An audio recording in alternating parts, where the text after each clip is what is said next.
He's at it again. Another book. I think I did another book for John A. Keel. This one is authentic, frightening eyewitness accounts of strange creatures from time and space. A first complete report of weird beings sighted in every part of the world, and a startlingly new explanation.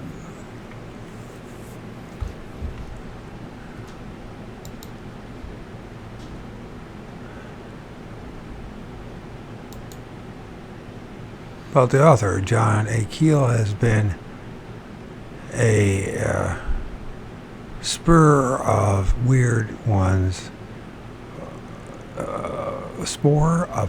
weird ones, for a quarter century. Of course, this is a little outdated, but and he's no longer with us. For what long he has been tracking down. For that long, he's been tracking down the weird details of aliens from outer space, of the Bigfoot in California, of snakes that glow, of all the strange and terrifying and sometimes dangerous creatures that ordinary citizens keep running into. He has become the top man in the field of unexplainable and something more. Keel has an explanation for the unusual things he recounts in his mountain of wow evidence. He sees a pattern and draws a conclusion originally startling and convincing. Original, startling, and convincing. Keel was born in Monster Country on a farm near Silver Lake, New York, home of one of America's native sea serpents. He began writing articles on UFOs in 1945, 0 years before the great UFO mania began. In 1952, he produced a Halloween broadcast from Frankenstein Castle in Germany, and in 1954 he saw his first flying saucer while exploring the Upper Nile on the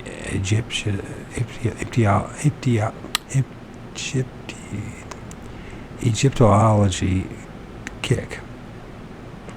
For years, Keel wandered about Asia in search of the strange and occult. The last American to enter Tibet from India side, he spent weeks tracking the abominable snowman. He has written books on UFOs and articles on all sorts of sightings for Playboy and Fate magazines. Essentially, he is an open-minded skeptic. There is no one alive better qualified to report on and interpret the anti-rational, unacceptable flood of evidence of today than Keel. Strange Creatures from Time and Space by John Keel.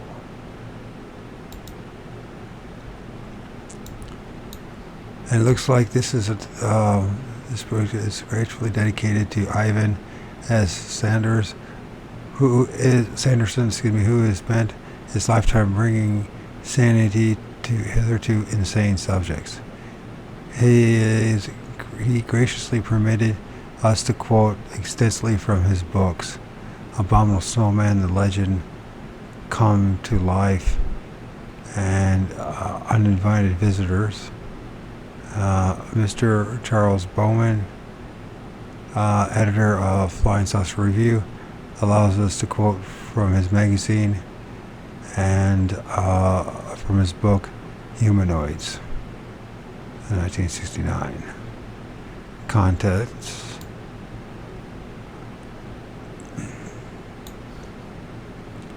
Maybe that might be a good thing to take out, in case I ever need to refer to that. So we got a world filled of ambling nightmares, the uglies and the nasties, demon dogs and phantom cats, flying felines. By the way, I filmed one of those. I've got to find where that image is. When I was field researching with my friend Eric Gibbs, we filmed a flying black cat. Incomprehensible giants in the earth, the hairy ones. Meanwhile, in the Soviet Union, big feet and little brains, creatures from the Black Lagoon, and those silly flying saucer people, the big joke from outer space,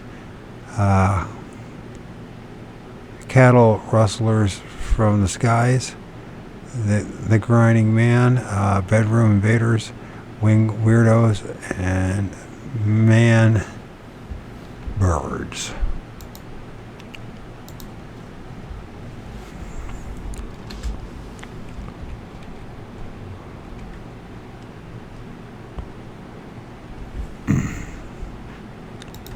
Got a feeling, see what's on the next page here.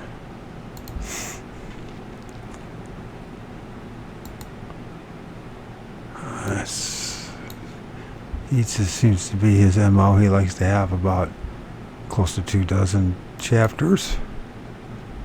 Then we have the West Virginia Mothman, unidentified swimming object.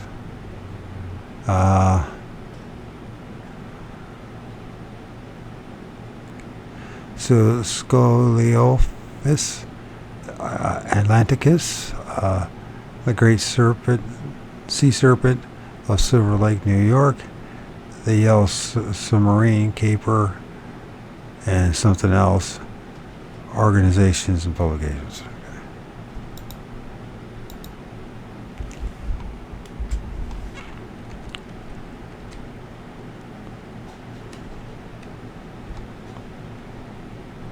That should be enough of that. I finish up Messengers of Deception by Jacques Vallée. And now we are at, once again, Strange Creatures from Time and Space. And 1. Our world filled with ambling nightmares. No matter where you live on this planet, someone within 200 miles of your home has had a direct confrontation with a frightening apparition or inexplicable monster within the last generation. Well, I'm one of those people.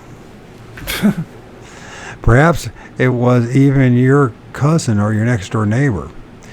There is a chance, a very good one, that sometime in the next few years you will actually come face to face with a giant hair-covered humanoid or a little man with bulging eyes surrounded by a ghostly greenish glow. Probably just reading this, listening to us, it kind of helps manifest that, doesn't it?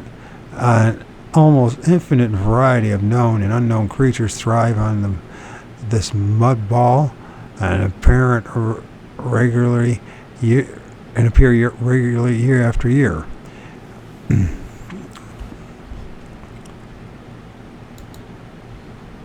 Maybe that's what I need to do. That. Okay. Where am I at with this?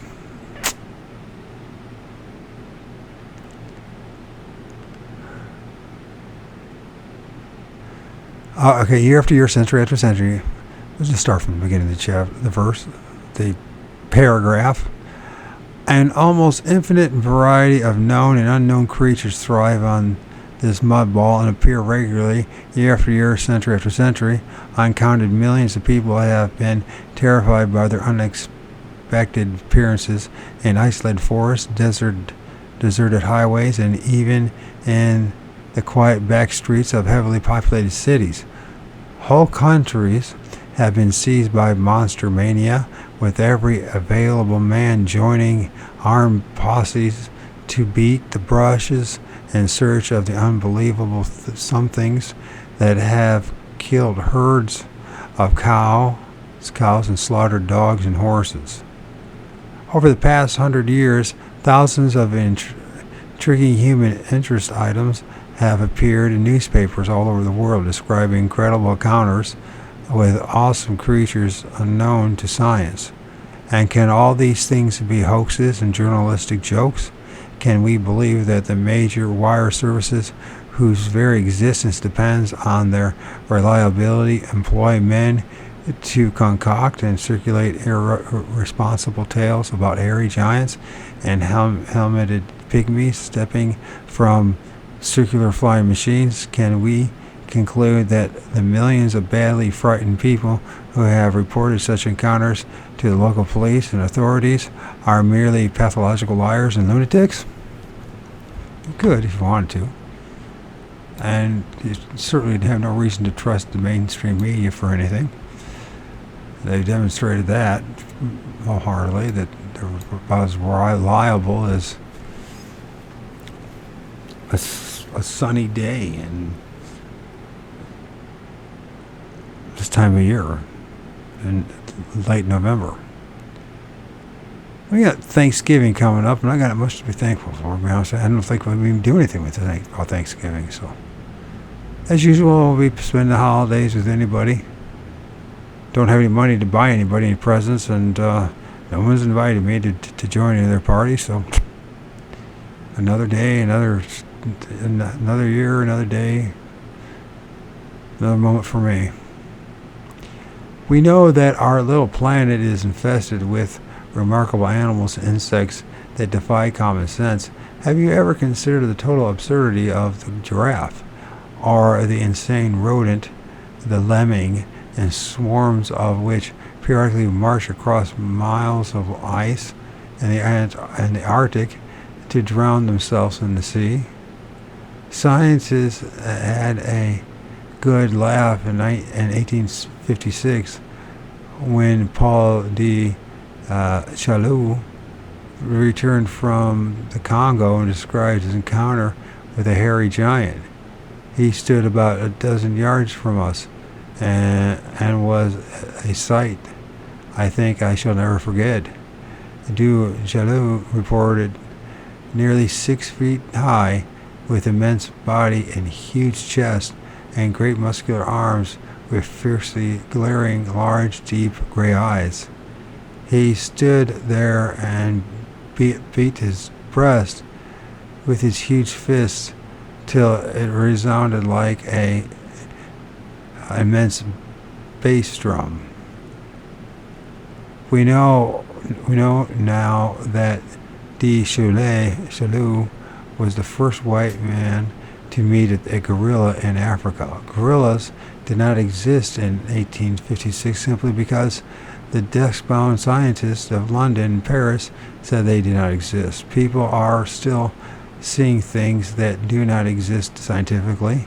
They are seeing them in Nebraska and England and Siberia and South Asia and in national parks everywhere.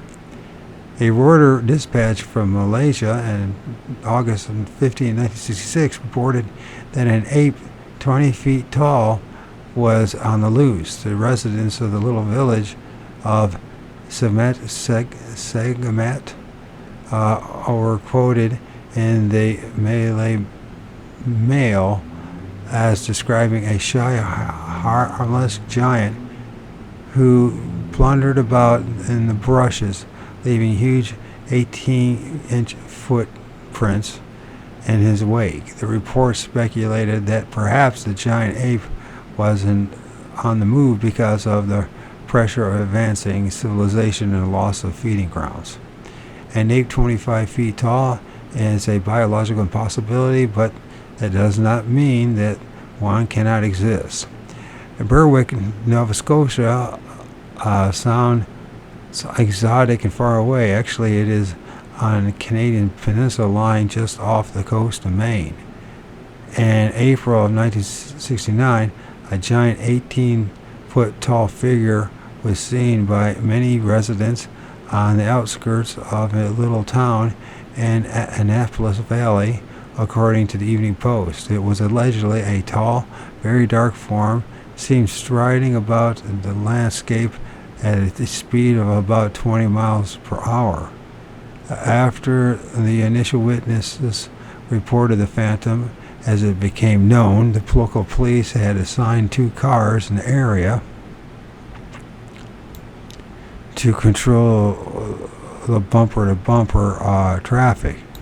People in Nova Scotia have been seeing all kinds of oddities for years. Giant luminous snakes that appear suddenly and melt away mysteriously, where reported there in 1967. I filmed something like that just a couple days ago in my backyard.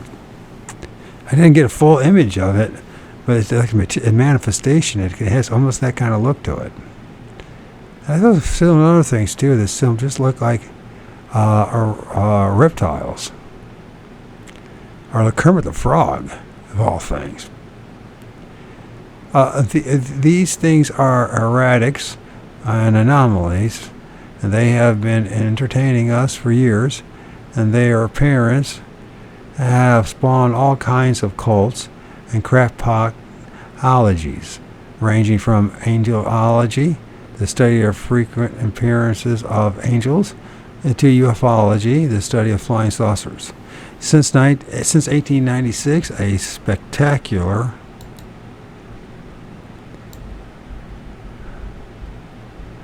assortment of weird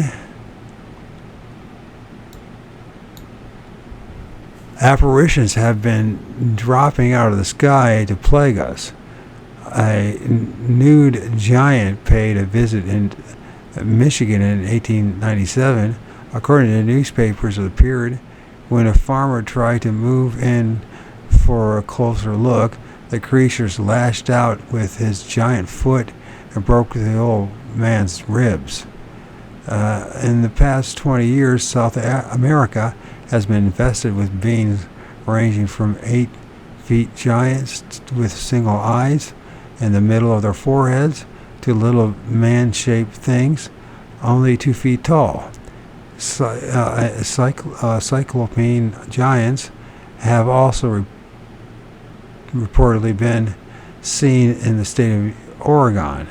A radio announcer in Minnesota claims he ran into a group of tiny animated tin cans, only 6 inches tall. All other creatures ranging from 15 to 20 feet in height that have scared the daylights out of people in such scattered places as Mexico and Argentina. In West Virginia, more than 100 sober, God-fearing people have seen some sort of tall, gray, humanoid-like figure with wings since 1966. It has glowing red eyes and is known locally as Mothman. A similar creature horrified 4 teenagers in Kent, England, back in 1963. There are only a few different examples in our lexicon of monsters and ambling nightmares. There are hundreds more, and we will try to give a comprehensive documented account of each one as we go along. Unfortunately, there is very little scientific evidence that any of these things really exist. In many cases, unusual footprints were found on the ground afterwards, and plaster casts were made of them. In some instances, witnesses were clawed and went into a state of shock and required medical attention. Over and over again, the police officers and the sheriffs had thought enough of the witnesses' credibility to organize posses and search parties to scour the area for some trace of these elusive beasts, always without success. You are, of course, familiar with the giant footprints of the celebrated abominable snowman, ABSM,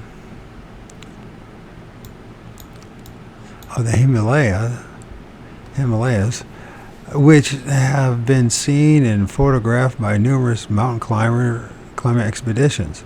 But did you know that the same kind of tall, hairy creature has frequently been seen throughout the United States? He or it comes up almost annually in such places as California, Michigan, Florida, and New York, and hundreds of people have seen these ABSMs in the past 100 years.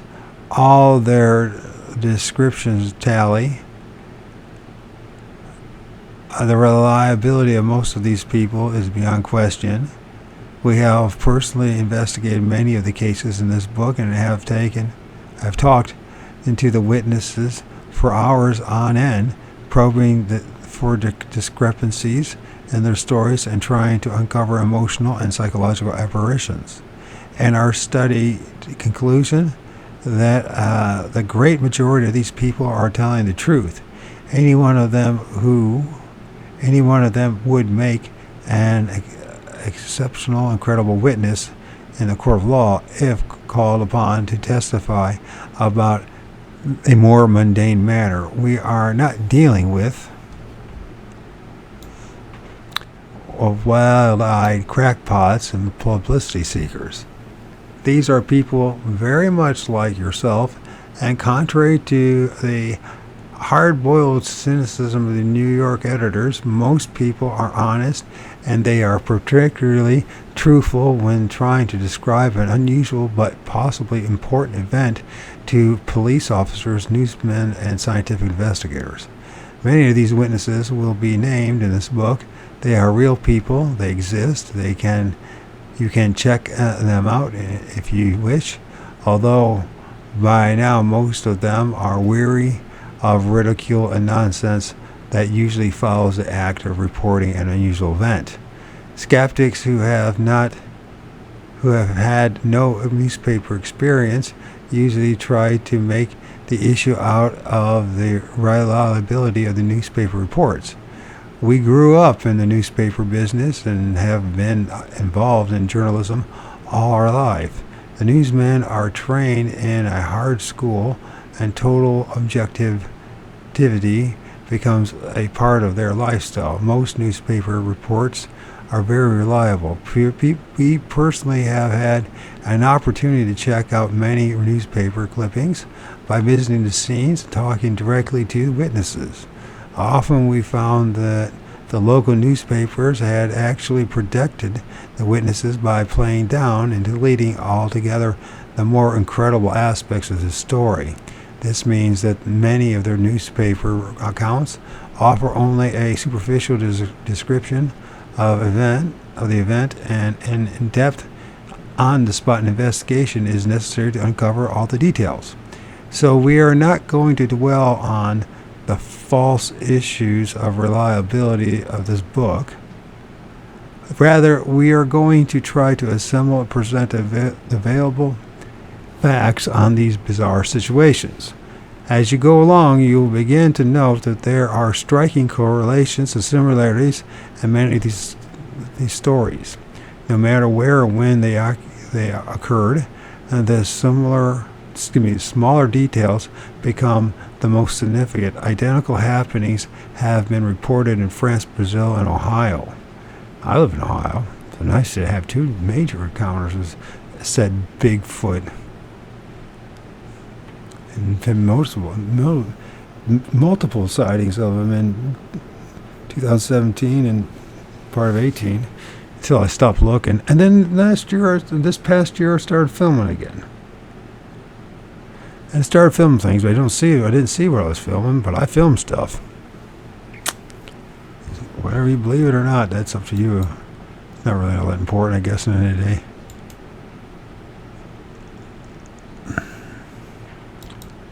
Don't mean to sound arrogant about the whole thing, but what I'm trying to say is it's not that important if anybody believes my story. I know I went through what I went through, and it's not really me being a jerk or an arrogant prick about it. It's just it's like he's going to just share. How do you explain the unexplainable? How do you prove to somebody else that which you cannot prove? They have to go find out the truth of these stories themselves. And if they don't, then they don't. And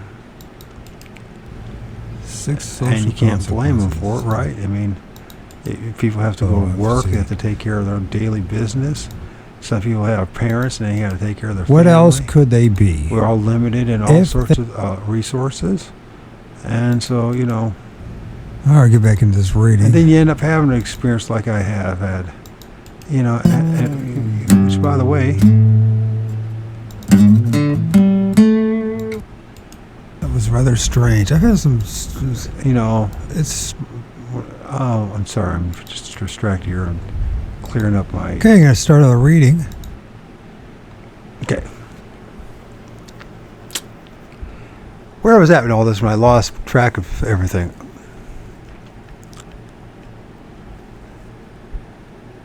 Okay.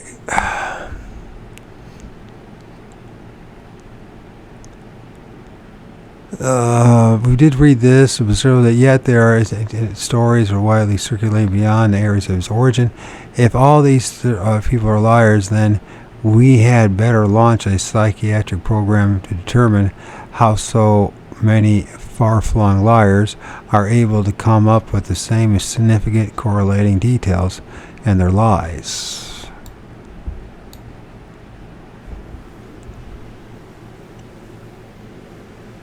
I get back to my... I'm almost about 100 pages into my book that I'm writing of my experiences, and meantime I'm trying to distract myself from doing it because it's a painful experience, to be honest with you. First of all, to realize how terrible I'm at writing. I'm bad at every other form of communication, for that matter. And then you just have to remember things of the past and to go through those things, and then go through the like, did I really go through that? What did I really experience? What did I really happen? Did I really see that? You know what I mean? And then it's like, and you're all by yourself, and you're like, I know I'm a bit of a freak. I'm not the normal cat that there is, and I don't believe that I believe there's much more brilliant, exceptional human beings who have similar experience or even greater experiences than me. I know of several of them, not a bunch, but a couple of them, I should say.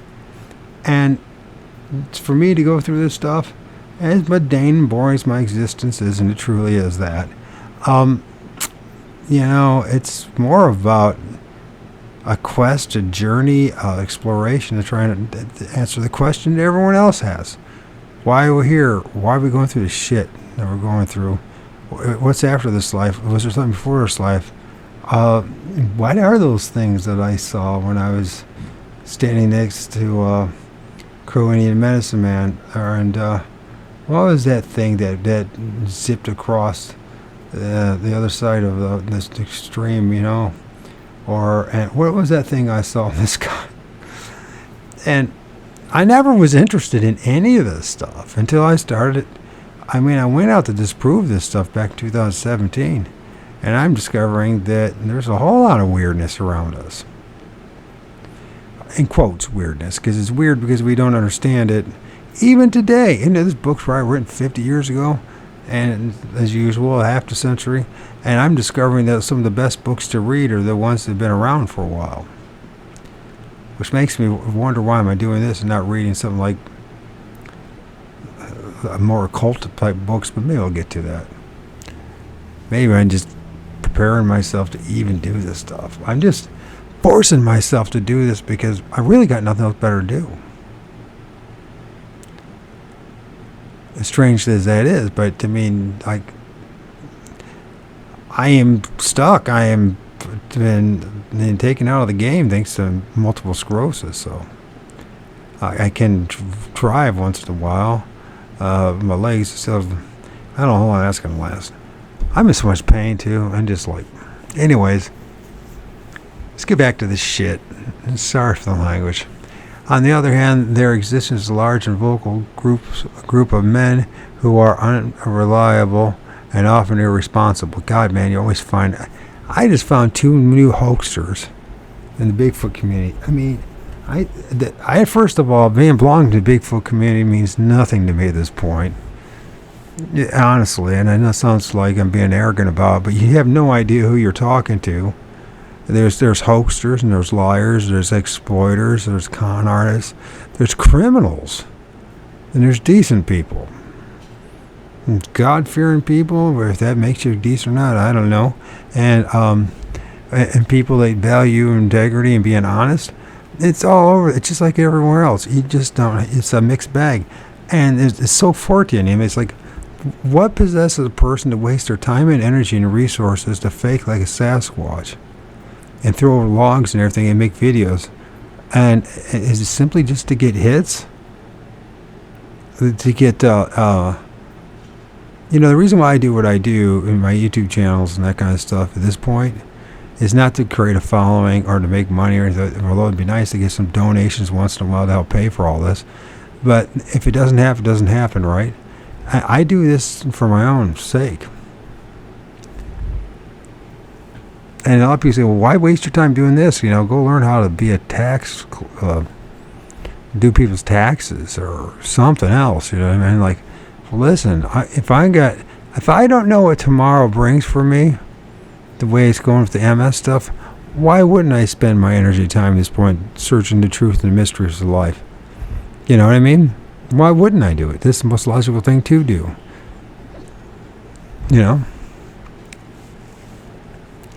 Just to be part of some another failed, flawed club is not what this is about. Not even close to it. I'm doing this for self-preservation. I'm doing this for my own health. I'm doing this for a better understanding of the world around me and the things that I've encountered that science has failed to do, that most people just mock at me for that went through. I didn't ask to go through this shit. I spent until I was 49, I didn't believe in any of this stuff. It comes to cryptids and strange creatures and ghosts and ghouls and goblins. I didn't believe in any of it. Now I know there's strange stuff out there, and I still don't know what they are, but I know I've experienced it. And how did it happen? And why did it happen? Of course, the questions are like, why did it happen to me? And there's no answer to it. You think you got it figured out, and then something else shows up. It's amazing. This Fortean shit show, and that's what I call it, big giant shit show. And not original, but that's what it is, a giant shit show. It's just fuckery is what it is. It's like we're fucked with the whole damn time we're here. And I wonder sometimes it's the only reason why we're here in the first place. Anyways, they call themselves scientists, and they usually put PhD after their names. And science has become a sacred cow in this generation, but the term is a misnomer. The gender is wrong. Science, by and large, is a lot of bull. That's right. In all fairness, we must admit that there are two kinds of scientists. Type A works for a large corporation and an important government agency. He is a proven producer. He has helped develop new soaps and toothpaste and atomic engines, and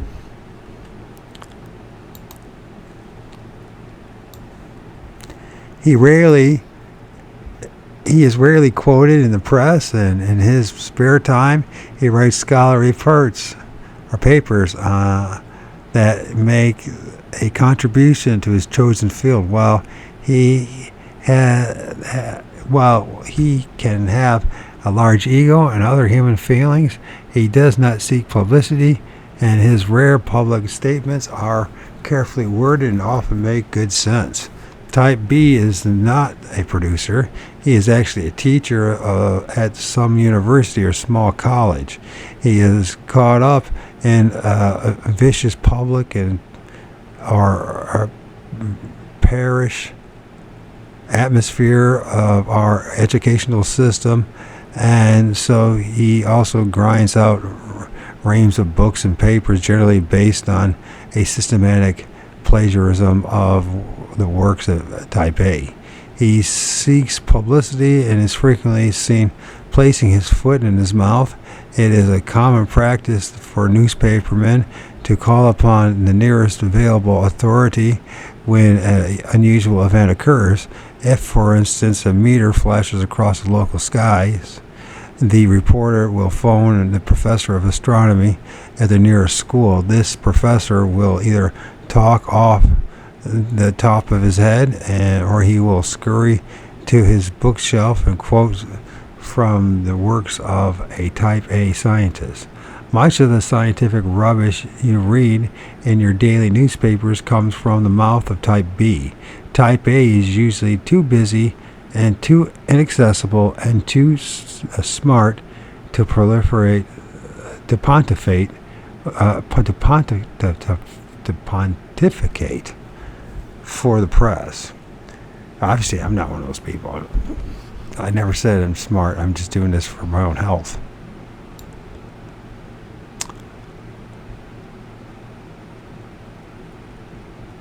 For years, Type B scientists have been telling us that the abominable snowman, did not exist. None of these men had ever ventured closer than 3,000 miles to the Himalayas. And their conclusion was based upon the fact that no scientific literature existed on the subject. Similarly, a number of college professors, without bothering to talk to a single witness, identified Western Virginia Mothman as a kind of ordinary bird. Back in 1938, some fishermen in South Africa found a very odd specimen in their nets. It turned out to be I can't pronounce it, and I know it, and everyone knows it. Called L-Thinus. Okay, I'm gonna have to ask. I apologize for my idiocracy. My idiocracy? Is that even the right phrase? The damn fish. I read the damn fish. I've been reading that fish's name for what, 40 years? 50 years? Whatever long. And I still can't say the damn word. There's so many. It's like, it's some seriously stuff that are hardwired wrong about me.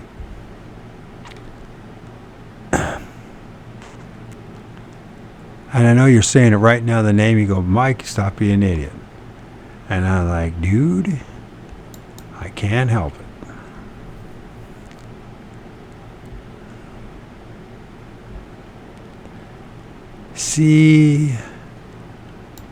Coelacanth. Coelacanth. Of course it is. A coelacanth. Coelacanth. But I couldn't say that. Coelacanth. I was going to call it Coelacanthus. And I'm like, I know that's not right. Coelacanth. And I've read the damn, I mean, how many times I've heard the name of that fish? How many times I read it? And how many times I spoke it? And I still can't. It's one thing to speak coelacanth, and it's another thing to read it.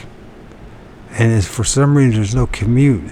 At times, the communication is like, it's not there. It's just broken. It's part of the cruel Fortean existence of my life, right? It's just part of makes you wonder, doesn't it? It makes me wonder. Am I here just to make an ass out of myself for 50, 60, 70 years? Is that what my whole point in this existence has been all along? And I thought I was supposed to be here to share love and be a positive influence on people. And, me trying to do that, what all that did is here I am by myself. Fuck. Coelacanth fish, which has been considered extinct for many thousand years. Then the fun began when recently Ivan T. Anderson, a biologist and one of the world's leading authorities on animal oddities, commented on the coelacanth's fracas. A certain doctor of physiology, i.e. theology, stated for the record and to none else than the Associated Press, on hearing of the initial announcement of such a fishy thing having been obtained by a Dr. Lementer of Port Elizabeth Museum in South Africa, that it was impossible, because we all know that all coelacanths have been totally extinct for some 70 million years. This is the reason why we don't trust science. That's why we don't trust science, because we make these outlandish claims about dates and times without solidly verifying it, which is very unscientific, isn't it? It's very a violation of scientific method. But then again, there's the religion of scientism we got to deal with as well. That was in August of 1938. In August of 1948, the same great expert stated in an AP, to the AP again, plainly, clearly, categorically, that this is probably the greatest zoological discovery of all time, but we, who are these whiz, have always expected it, because it is, after all, a shallow water fish. That sounds like your typical Bill 9 science guy, dude. The coelacanth is a deep water fish.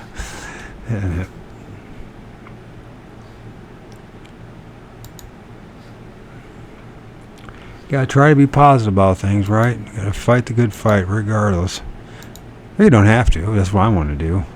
It's not very impressive to others, but at least I'm still fighting the good fight for myself. So there are very few genuine scientific authorities on the subjects to be discussed in this book.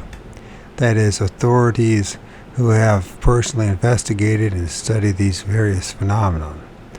These will be quoted along the way, and from time to time. Type B scientists will also be quoted without comment. The discriminating reader can draw his own conclusions. There is only one acceptable group of authorities for our monster stories: the witnesses themselves. Our only evidence is testimonial, the same kind of evidence used in a court of law. Too many honest, reliable people have seen these things to discount them. Too many newspapers have been publishing too many of these stories for too many years. The question is not, did these people see anything? Rather, it is, what did these people see? Man is now exploring the moon at the cost of approximately $4 billion a year. Even though 4/5 of the planet Earth has not been adequately explored or even surveyed. Within a few years, we will undoubtedly know more about our satellite than we know about our home base. Well, that turned out not to be quite so true. When our space program was launched, its publicly vowed purpose was the search for extraterrestrial life. A dramatic and imaginative challenge, to be sure, but this planet is teeming with all kinds of life forms that we know nothing about. We have seen the tiny insect known as the silverfish. It seems to live in the bindings of books, a tiny white bug that eats glue. At last report, no scientists had yet bothered to study the silverfish and learn its life cycle. I'm sure that's changed. We don't know a damn thing about the bugs crawling around on our bookshelves, but we are searching for life outside of this planet, because that was all a spell. We have a theory.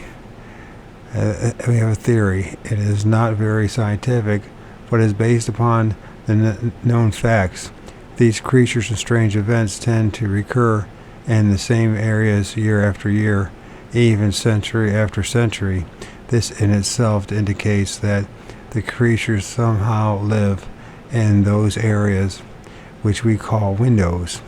West Virginia had many unusual creature reports before Mothman appeared in 1966.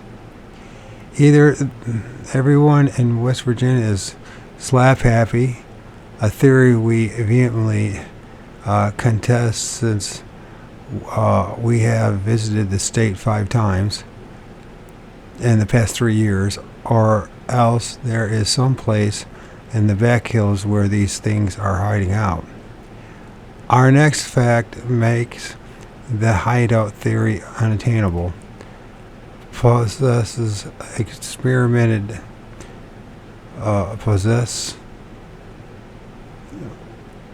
experienced hunters and even helicopters have searched for these monsters immediately after some of these events and have failed to find any trace of a hiding place.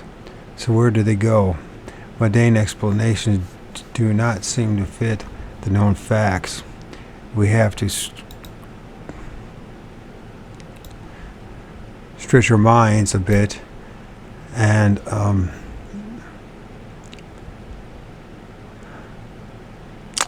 there any way to move that? Stretch our minds a bit and extend our imaginations into the paranormal and study appearances and disappearances of these wild unknown creatures all over the world, even in densely populated areas. Suggests that they have some means of transportation, or else they are deliberately dumped here and treated by some form of transportation. Although unidentified flying objects, UFOs, are frequently seen in the same window areas, they too manage to appear and disappear before the bewildered eyes of Air Force fighter pilots. Obviously, something far more complicated is involved. Some specialists are now toying with theories involving concepts of the fourth dimension. Researchers such as Alan Greenfield of Atlanta, Georgia, and Brinsley Lapour Trench, a well-known British author, have considered ideas involving interpenetration. They speculate that another world exists outside of our space-time continuum, and that these myriad objects and creatures are found doors from their world to ours in the window sectors. Admittedly, it is a far-fetched idea, yet much of the data supports it. No matter what the source, something strange is engulfing our planet.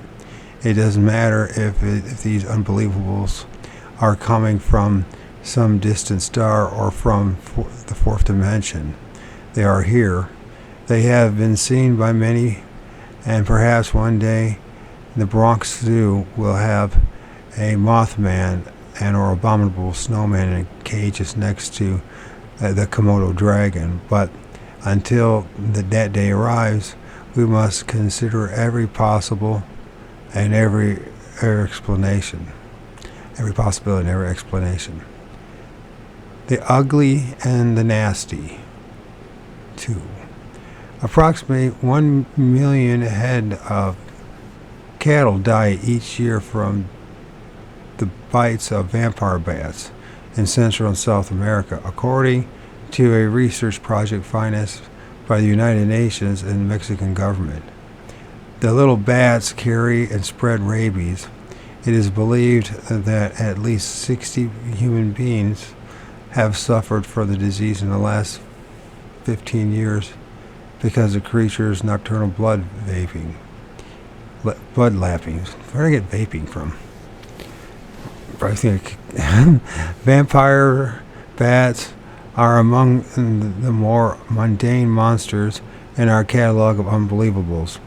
They're little fellows, rarely measuring over 3 inches long, with an average wingspan of 8 inches. They look something like deformed mice with wings. They have a set of tiny razor-sharp teeth, so well honed they can make a deft incision into the human flesh without the victim even being aware of it. Since their throats are too small to swallow solid particles of food, they are obliged to live on blood. When it strikes, the little bat settles on the neck or flank of the cow, makes a small, expert incision into the animal's flesh, and proceeds to lick up the blood that flows forth. It doesn't suck the blood. Scientists believe that the bat's saliva contains an anticoagulant, which keeps the blood flowing even after the nasty little fellow has had his dinner. Various types of leeches also apply an anticoagulant for this purpose, and the tiny lesions they create can bleed for hours afterwards. The vampire bat is a greedy character which laps up blood until his small body is nearly spherical. Then he clumsily spreads his wings and flutters off to his cave to sleep it off. Human victims are nearly always bitten in the noses. They say noses and the toes. Okay. Human victims are nearly always bitten in the toes. Explorers and peasants in the back hills of Central America frequently wake up in the morning to find their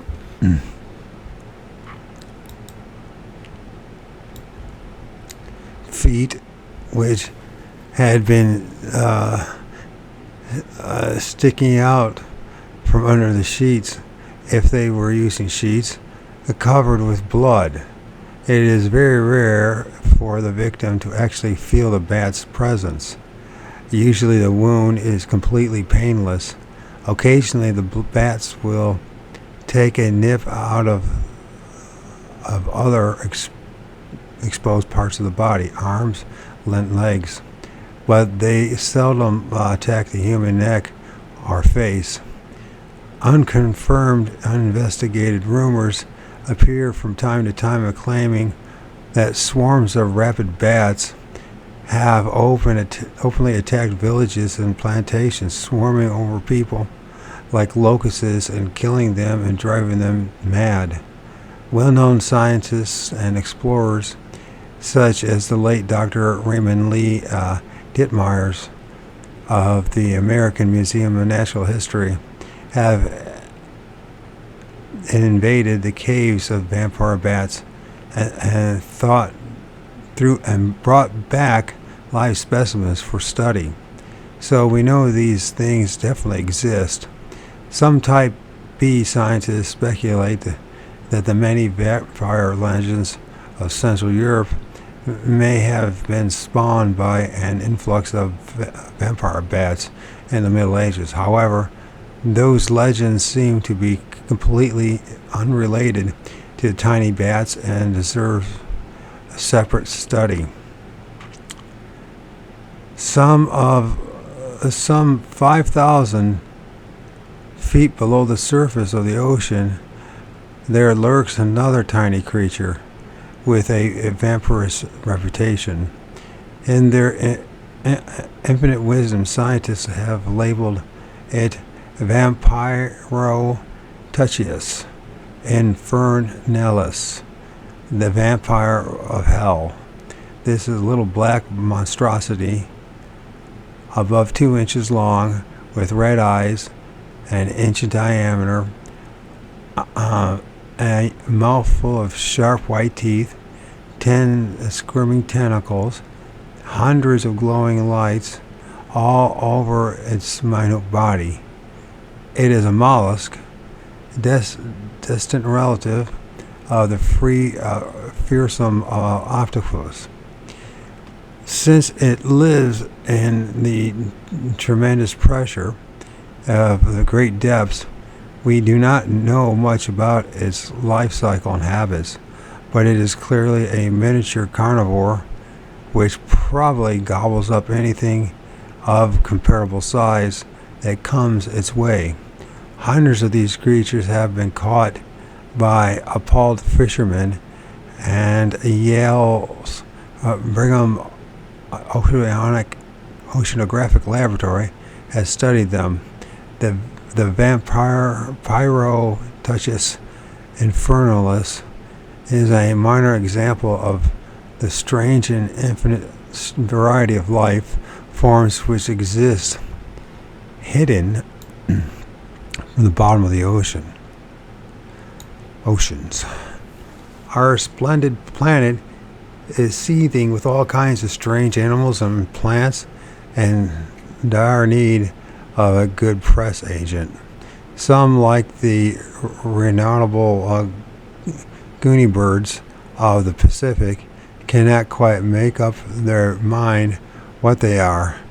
The Goonie would like to be a bird, but often, after much fluttering of wings and running back and forth, it will fall flat on its face instead of taking off.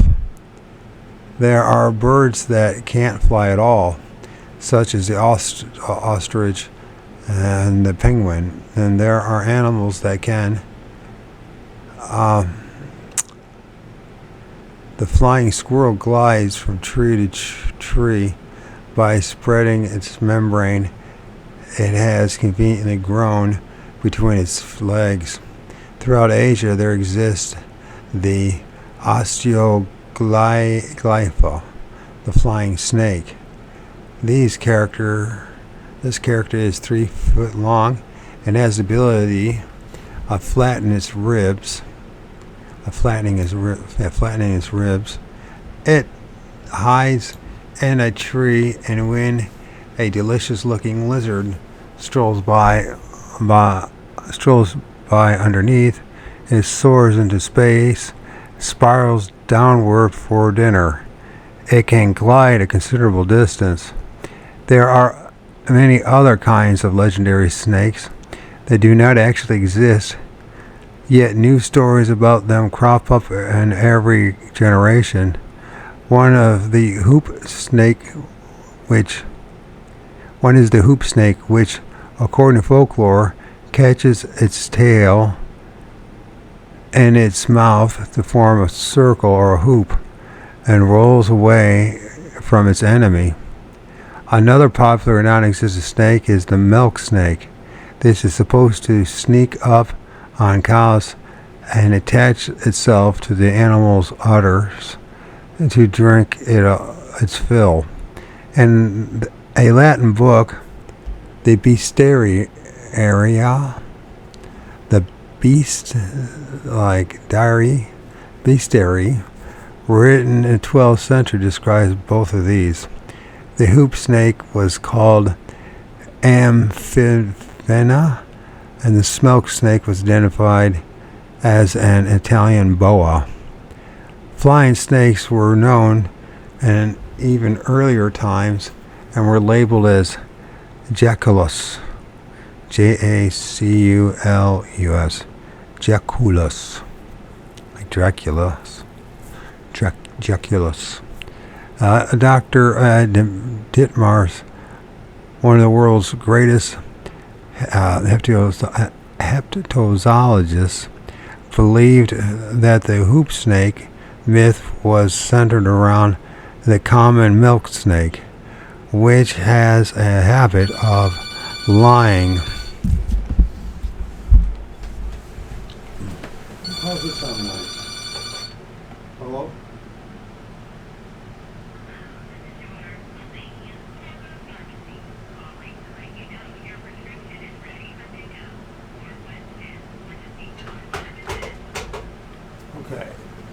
That was my pharmacy. I was saying, whoever call, no one calls me. No one calls me.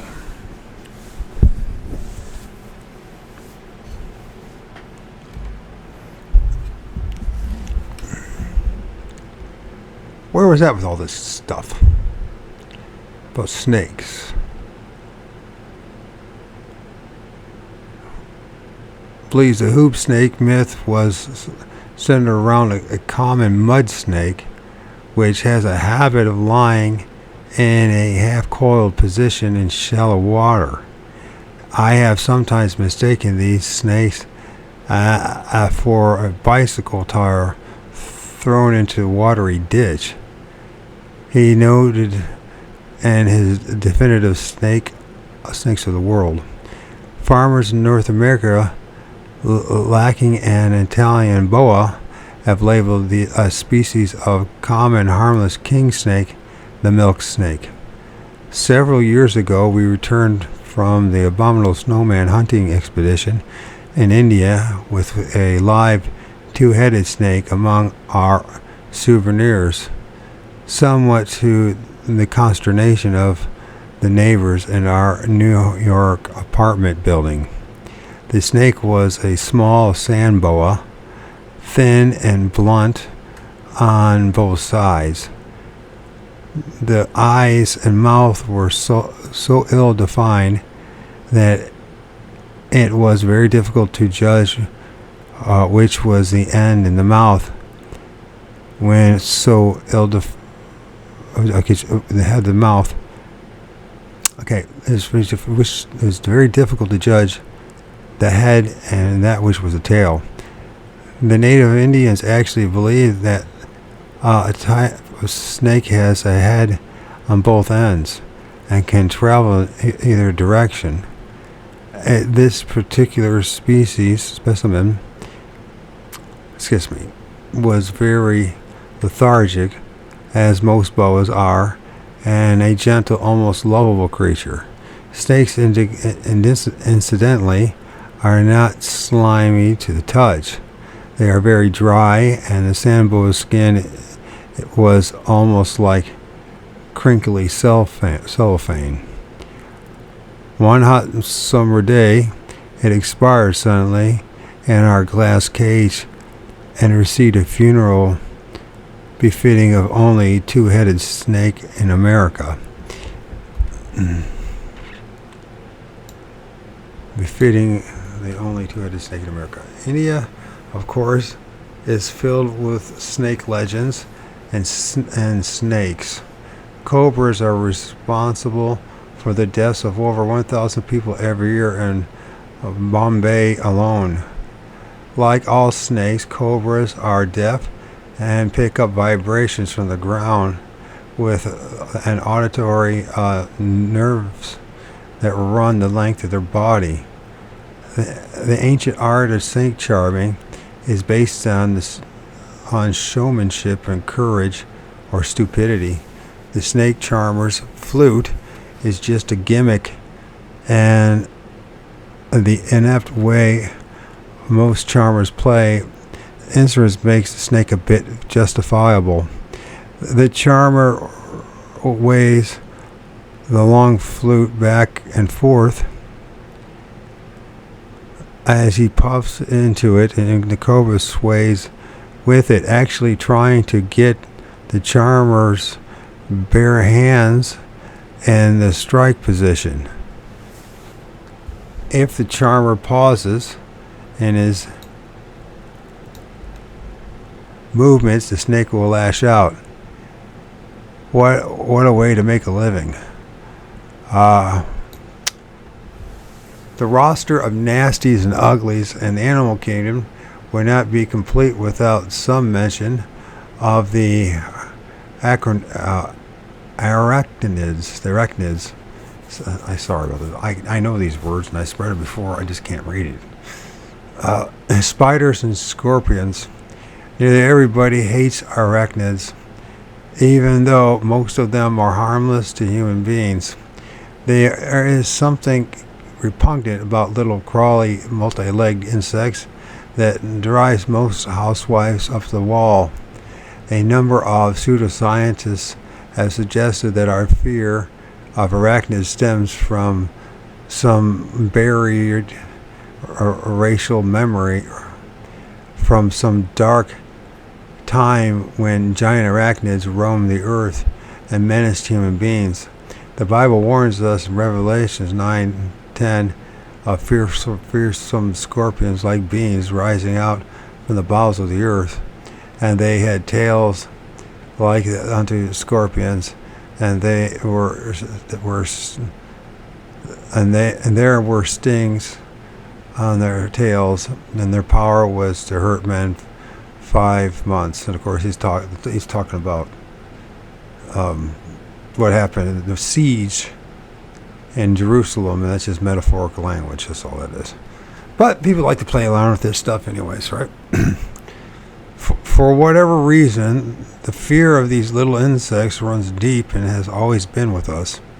We have sat in indoor cafes in Cairo, Egypt, and watched scorpions scramble around the walls of nearby buildings pursuing insects. Their waving tail are tipped with a poisonous barb that paralyzes their prey. Their sting has been known to kill men. In the little village of Abu Rawesh, I guess Rawash, or Raesh, it's called Adu Rawesh, not far from the Great Pyramid of Giza, we met a family of snake hunters who were so adept at handling these lonesome creatures that they even put scorpions on their faces and let them crawl around while they took pictures. When you travel through the scorpion country, it becomes a habit to snake out your shoes every morning in case one of those little monsters has staked out a claim in the toe and is lying in wait to give you an unkind hot foot. Fossils and other evidence dating back allegedly 350 million years indicate that giant scorpions and Eurypterids ranging from 5 to 9 feet long were once plentiful on this planet. Maybe they were the source of a racial memory which still haunts us. There are spiders on this planet so big that they prey upon birds and snakes. While boa constrictors crush all the bones of their victims before swallowing them whole, spiders discharge a very potent fluid over their intrepid prey. This fluid liquefies the victim, for spiders cannot eat solid food. Lizards and snakes and fish have been killed by giant spiders and liquefied in a matter of hours. Nature works in complex ways. All kinds of animals and insects have developed weird and even ridiculous digestive systems. We have sponges that pump water through their cells to extract whatever food particles might exist. There are fish that climb trees, and snakes that can glide, and birds that cannot fly, and bats that can't land, and microscopic forms of life that live on stone and even lead. We have trees and plants that feast upon insects and living things. There are even animals that are cunningly disguised as plants, such as the crinoids, brilliantly colored things with feather-like arms which can exude a paralyzing poison. Not so long ago, there were myths of a man-eating plant on Madagascar, but these eventually proved to be without foundations. The famous Venus flytrap, a bug-consuming plant, has been found growing naturally in only one spot on Earth. That spot is an ancient meteor crater in North Carolina. Colonel Governor Arthur Dubs discovered the flytrap in 1760, and there has been much speculation since then that the plant was somehow introduced to our world by a crashing meteor. When we try to assess these wonders, we are forced to ask ourselves how many other marvels may exist with us without our knowledge. The gorilla was considered a mere myth for many years, as was the okapi, a crazy combination of a horse and zebra, which was first captured in Africa in the early 1900s. A fierce giant lizard, the Komodo dragon, remained folklore until the 1930s, when an American expedition visited Indonesia and brought one back alive. A world that can produce vampirous bats, flying snakes, and 9-foot-long scorpions might well be able to serve as a nesting place for 15-foot-long tall apes and giant birds. The abominable snowman is no more impossible than 15-foot-tall penguin, and believe it or not, there is some evidence that such a breed of penguins exists. There is also considerable evidence, which we will review later on, that 10-foot-tall giant men once roamed this mud ball of ours. The Type B scientists sits on their campus ivory towers and scoffs, while men like Dr. Dittmars pokes around in hospital jungles and caves reeking with bat guano. In any given year, the back pages of our own local newspaper carries dozens of small human interest items about new sightings of sea serpents, abominable snowmen, and funny look folk who ride around in flying saucers. Are all these things journalistic put-ons? Are we still swallowing and myths nonsense of the Middle Ages?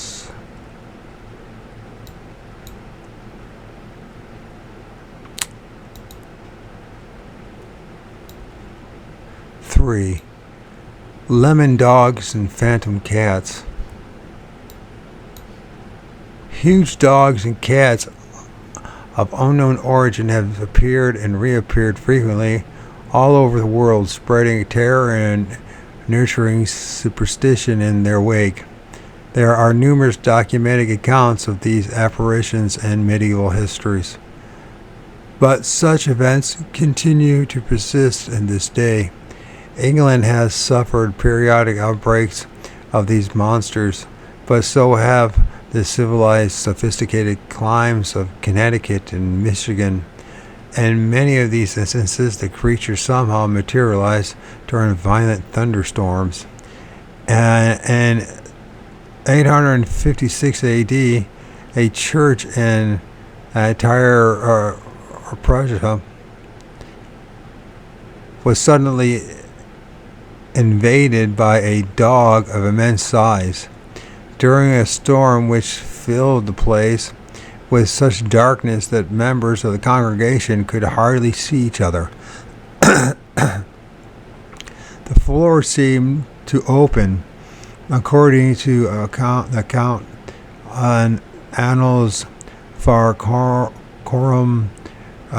Regum, and the huge beast rose up to run back and forth to the altar. Another ancient text, Chronicon Saxonicus, relates a similar incident 11 years later in 867 AD. A giant pig-like thing reportedly appeared in the church at Andover, Hants. I didn't pronounce it right. Andover, Hants, England, on Christmas Eve, 1171. It dashed around the altar just as the priest was struck by lightning from within the church and killed. Incredible though it may seem, these monstrous pigs have been reported again and again in a long series of perplexing cases. Lightning often accompanies these manifestations. A Tudor historian named John Stowe reported the following in the 16th century. In the reign of King John, thunder and lightning killed many men and women, and the children burnt cornfields and fishes of strange shape, armed with helmets and shields. Like armed men were caught, only they were much bigger.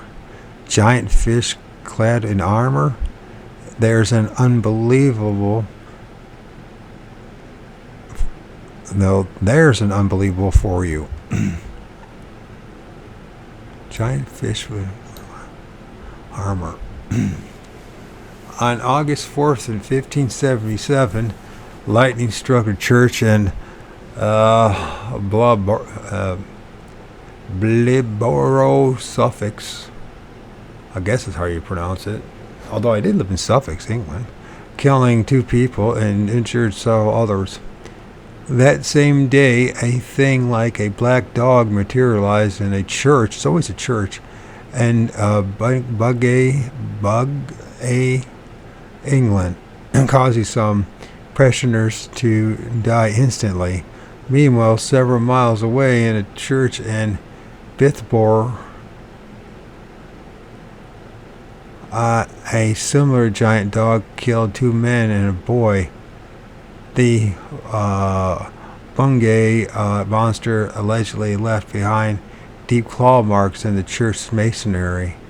There are numerous historical records of this frightening Sunday.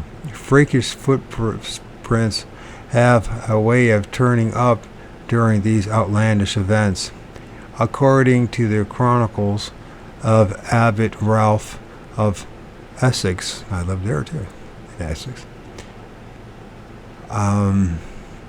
following a horrible electric storm in England on July 29, 1205, monstrous tracks were seen in several places of a kind never seen before.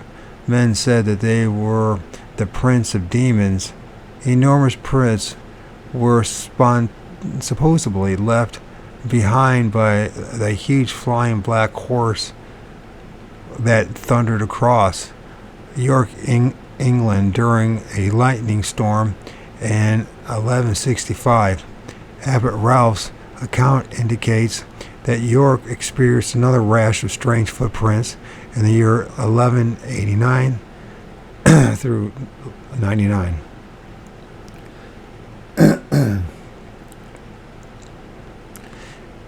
In the time of King Richard I of England, there appeared a certain grassy, flat ground human footprint of extraordinary length, and everywhere the footprints were impressed on the grass remained as if scorched by fire. Flying horses and smoldering footprints only marked the beginning of our narrative. Those were the centuries of dragons and assorted monsters of every description. Most of the records of the times were kept by no-nonsense priests and clergymen who played down the sensational aspects of many of these events, making it necessary to check and cross-check many different records before the full story can be assembled. Perhaps the Burning Man of Germany, circa 1125, had some remote connection with the scorched footprints of York. In the old book, Dusch Segon, this strange report appears. Dusch Segon. In this year, AD 1125, a fiery man was haunting the mountains like an apparition. It was just at midnight, and the man went from one birch tree to another and set it ablaze. The watchman said he was like a glowing fire. He did that for 3 nights, and then no more. George Miltenberger, living in a Hopefield near Railbeck, and the district of Freinstein,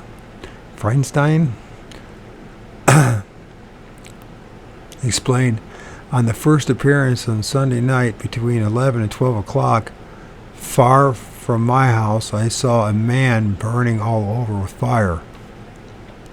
One could count all the ribs on his stomach. He continued his way from one landmark to another until after midnight he suddenly vanished. Many people were fear-stricken by his appearance, because through his nose and mouth he belched fire while dashing hither and thither in all directions.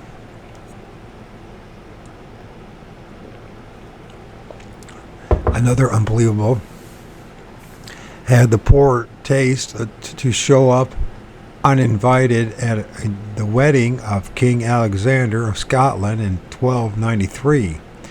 This poor fellow was not on fire, but he was not on fire. He was simply stark naked. Worse still, he had neglected to wear any flesh. He appeared in nothing but bare bones, according to the court records, and managed to put quite a damper on the wedding festivities. 500 years before this black period, a plague of frightening and terrible animals swept over the Middle East, killing many people in Armenia and Assyria. The Chronicon denies the Tel Mar describes them thus: their muzzle was small and long. What? How can his muzzle be small and long? Okay, I get it. I think I get it.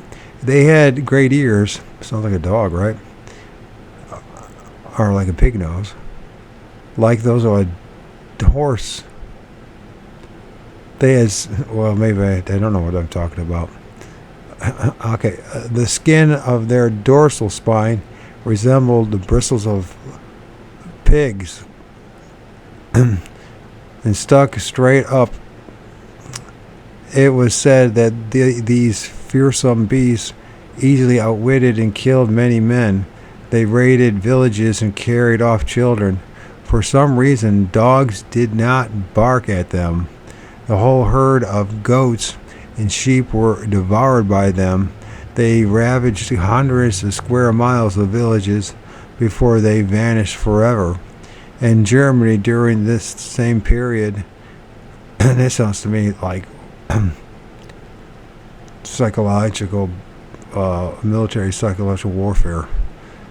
It's probably men that probably did that, and just instead of taking any responsibility for it, they made up some superstitious story. They do it today, so why would they not do it back then? In Germany, during this same period, some huge black animal was prowling the dark forest near Darmstadt, killing people off like flies. Finally, a local baron fought the beast. He managed to kill it, but during the fight, he suffered a wound which led to his death. A statue was erected to him in the tomb of his castle, both of which are still standing. He was the Baron of Frankenstein, and the first Frankenstein monster movie was actually filmed in the ruins of the old castle. Hairy beasts and spectral dogs have always held a prominent place in occult lore. It is hard to find a book of psychic phenomena that does not mention at least one or two dog stories. England and France have yielded many. A phantom donkey with shaggy hair and eyes like saucers is supposed to have haunted Leeds, England. I knew a guy from there, from Leeds, for many years and earned the nickname Padfoot. It is said to have been missing one, possibly two legs.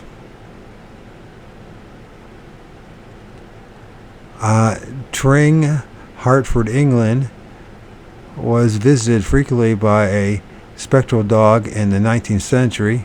It was said to have been connected somehow with a lady who was drowned as a witch in 1751. Here is one description of the animal from the Book of Days, not the Dead or the Damned, Book of Days, published in the 1800s. I was returning home late at night in a gig with a person who was driving. When we came near a spot where a portion of the gibbet had lately stood, we saw on the bank of this roadside a flame of fire as large as a man's hat. "What's that?" I explained. "Hush," said my companion. And suddenly, pulling in his horse, came to a dead stop. I then saw an immense black dog just in front of our horse, the strangest looking creature I have ever beheld.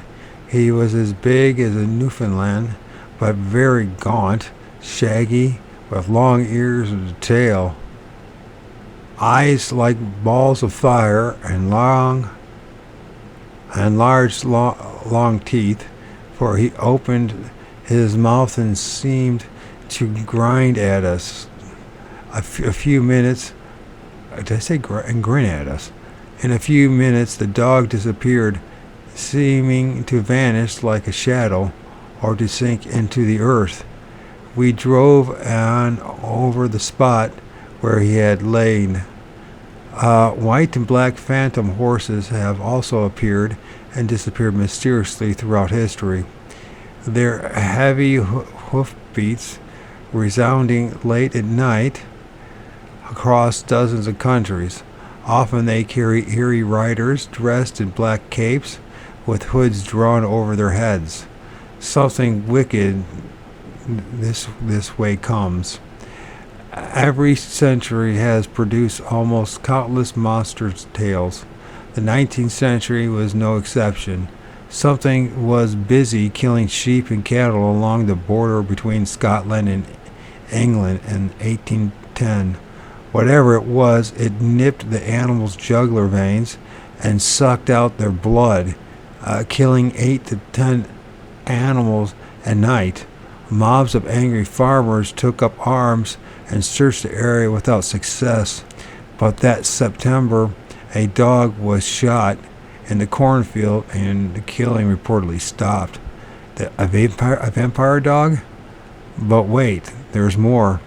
Charles Fort, the late and much maligned researcher into the deliberately forgotten past, unearthed various other accounts of blood-sucking sheep killers in the files of the British Museum in London. In his mind-dazzling book, Hello, he discusses the wave of vampirism that overtook Ireland in 1874. And beginning in January of that year, something killed as many as 30 sheep a night in Cavan, Ireland, making incisions in their throats and sucking out their blood. No flesh was eaten. The monster left behind elongated tracks and dog-like, yet larger and more powerful than dogs. The menace spread to other communities and counties, while angry armed men scoured the countryside, blasting away at stray dogs. By April of 1874, the beast was prowling around Limerick, 100 miles from Cavan, and several people were reportedly attacked and bitten by it. The Cavan Weekly News for April 17th stated that several of the victims had been placed in an insane asylum because they were laboring under strange symptoms of insanity. Damn the dearth of details in the Irish and British press. The dearth, I guess it's supposed to be the dearth of details in the Irish and British press. Journalists of that period had a frustrating way of writing ambling essays which only hinted of the facts. Could those victims in Limerick have been suffering from hydrophobia or rabies? Louis Pasteur did not develop his cure of inoculation until 10 years later in 1884, which that's questionable if he did that as well. Another one of those myths. One of the great classics of vampirism took place at Croglan Hall, an estate in Cumberland, England, in the summer of 1875. Miss Amelia Cranswell was awakened in bed when an eerie skeleton-like figure broke upon her window and barged into her boudoir,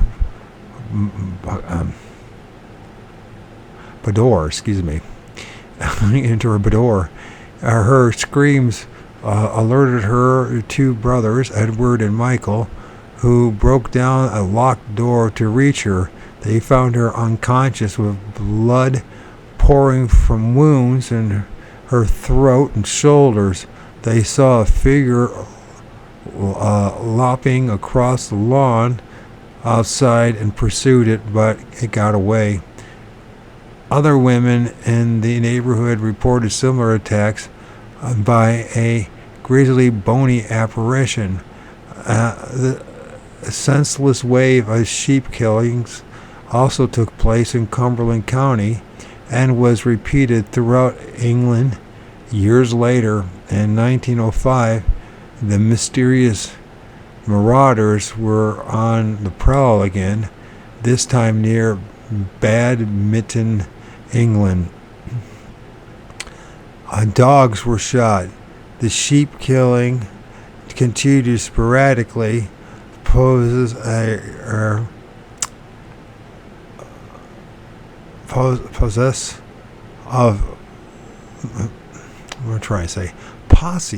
I keep saying that word wrong, posses of irate farmers were formed, ready to blast anything that moved near their grazing fields. By December, a total of 30 sheep had fallen prey to the bloodsuckers near Gravesend alone.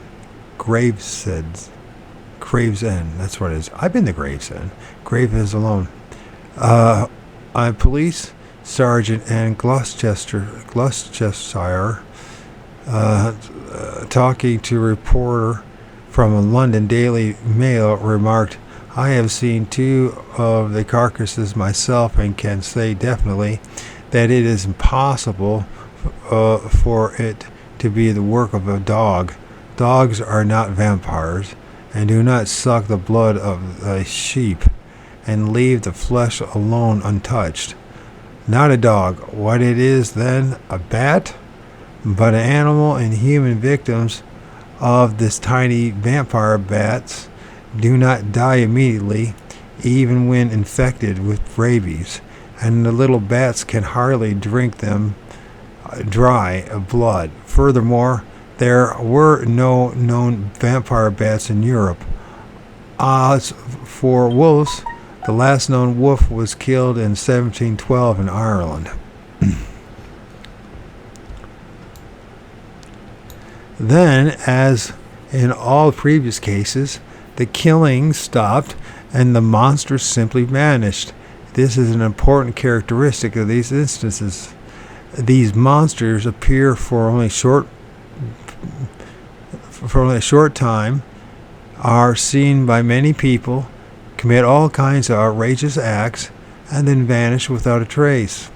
In March of 1906, something was prowling around Windsor Castle, attacking sheep 17 miles away near Guildford. The mysterious monster slaughtered 51 sheep in a single night. Another kind of monster turned up in Russia in 1893, terrorizing the district of Orel, the south of Moscow. It chose to attack women and children, killing several. Surviving victims described it as a being, a long black creature with a blunt muzzle, round and stand-up ears, and a long smooth tail. The army was sent out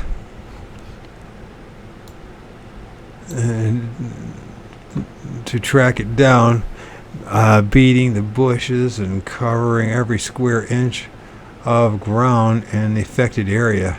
It left behind enormous dog-like footprints, nothing more. October 1925, Edel, Derbyshire, England. Herds of sheep were being destroyed like a huge black animal that ripped its prey to shreds. This one was not a bloodsucker, and the usual armed bands launched a search. The killer was never caught or identified. On August 1st, 1966, the Associated Press reported that the frightening animal was loose in Jessore, East Pakistan. It killed a baby girl, mauled a rickshaw driver, a woman, and destroyed a number of cattle. The town lived in terror for several days while police and soldiers conducted a fruitless search. According to the police, the creature appeared only at night and vanished immediately after attacking people. Apparently, it was not a tiger or any other known animal. Packs of fierce wild dogs still inhabit the deep bush in India. Although their numbers have been thinning in modern times, they have reddish-brown hair and look exactly like what they are, mean dogs. They have been known to attack cattle and even human beings. Generally speaking, however, they regard man as their natural enemy as do most wild animals, and try to steer clear of them. It is unlikely that a pack of these dogs could have traversed the almost impassable Himalaya mountains and rushed into Russia in 1893, and then could have swum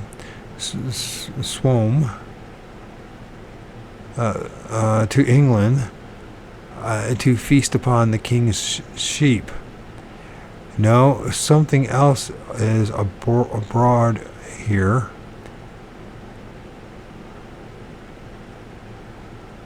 Something that kills by making almost surgical-like incisions and then drains off the blood. Once the deed is done, the perpetrators vanish into thin air. Although the incidents have received little or no publicity, there has been a rash of these vampiric attacks in the United States and in the past 3 years. The best known case is the sudden death of Snippy the horse. Man, that's like become the most famous horse of all time, except for what's the other one? Blue Velvet, or whatever the hell the name is. That one racing horse, but Snippy the horse, huh? I guess in occult circles and then the cryptid world and UFO world, the Snippy the horse has got to be the most famous one, huh? I never even known about Snippy. I'm sure I heard of it, but never paid attention to it or don't remember it until I started reading these books in this past month or two. How long have we been reading these books? A month now? Anyways, month plus. I don't know how many weeks. It must have been in the beginning of a month and a half, I guess. Anyways, I got sidetracked again. So Snippy the horse in Colorado in September 1967, something or somebody cut Snippy's throat expertly, and his demise inspired a lot of publicity, particularly since his owner chose to blame the flying saucers then being seen in the area, and West Virginia and Ohio, where UFOs and monsters have also been active. Cattle and dogs have met a sudden and enigmatic end. One cow was sliced neatly in half, as if by a giant pair of scissors. In Ohio on December 1967, numerous dogs have been found with their blood gone, no trace of injury on their corpses.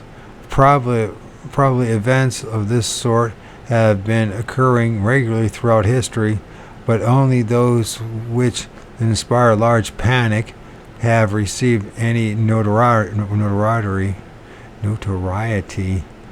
and been recorded in the newspapers and history books. We can assume that for each published incident, there may have been scores of others that have passed.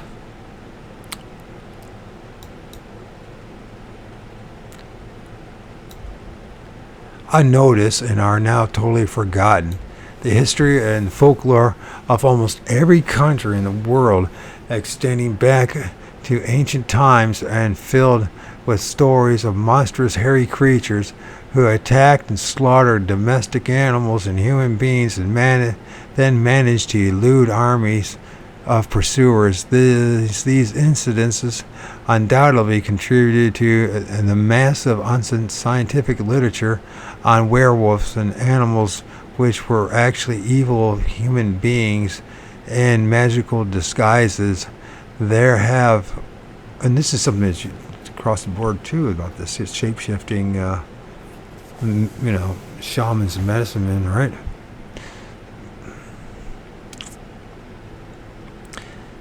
There have been so many cases of this sort of thing that we even have a word for it.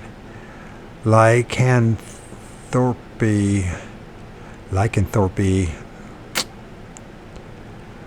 Most languages have a definite term for werewolf. In France, there are loup, like soap, loup garou, loup garou. In Spanish, lab ambre. In Portuguese, lob I'm not saying it. Amen. Something. I know I'm not saying it right either.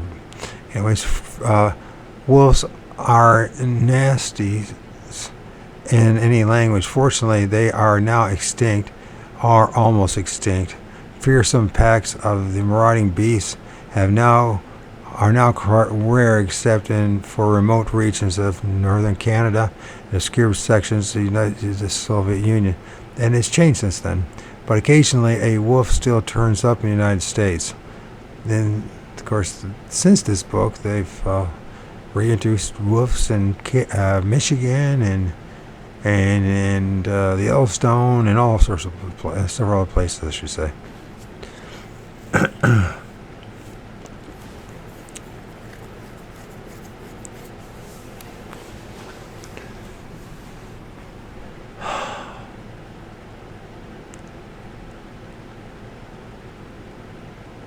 But occasionally a wolf still turns up in the United States. Mr. Marvin Meade shot one in March 1967 near Gorham, Illinois. His kill was so unusual that it was discussed in local newspapers, and he was paid a $15 bounty by the governor of Jackson County. The werewolf, on the other hand, can presumably pop up anywhere and skillfully elude hunters, since it possesses human rather than animal cunning, being, according to folklore, a black magician and legend with the devil, in legions with the devil, in league with the devil, excuse me. Could some men somehow transform themselves into fiendish, hairy monsters which prowl when the moon is full? This is where if this were even remotely possible, we might have a bizarre example for the horrifying animals which seem to appear and disappear so easily. It is ridiculous, of course, but remember that we are attempting to deal with the ridiculous and the unbelievable. Werewolves might properly belong to the ranks of milk and hoop snakes. Then again, controversial religious texts dating back 2,000 years tell how Christ ordered his followers to stone a pitiful beggar. They were taken aback, but obeyed. What?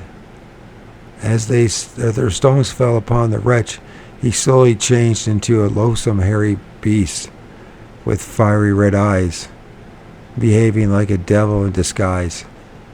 This must be one of those Gnostic texts, because it's definitely not in the New Testament. I'll have to look into that. Christ ordered? I've heard this now a couple times.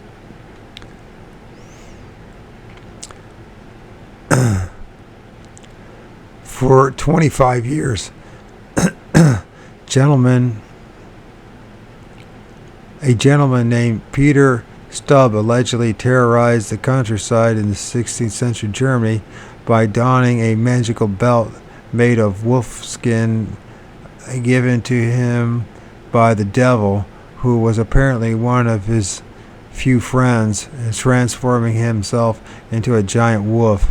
He specialized in killing hapless females, although he occasionally knocked off a cow or sheep just to keep his hand in.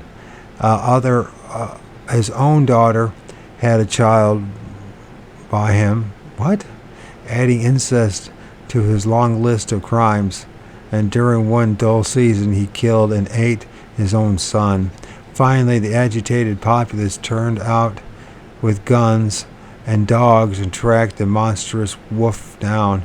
When they had it cornered at last, her stub appeared. Miraculously, before their eyes, he was given a fair trial, but first he was closely questioned by authorities. During the interrogation, his fingernails were accidentally pulled out, and a few of his bones were broken. Perhaps these proceedings convinced him that it might be wise to confess openly. Following his fair trial, he was tortured a bit more, and then his head was mounted on a pole outside the village of Bedburg to warn any other werewolves, no doubt. His magical wolfskin belt was never recovered. Among the classics of a lycanthropy is the well-documented story of the werewolf of Les Gavandans, France, circa 1764 to 67.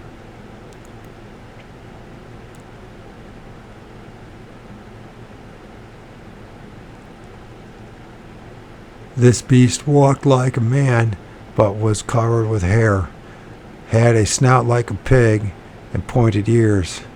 It killed many people, tearing out hearts and drinking blood with wild abandon.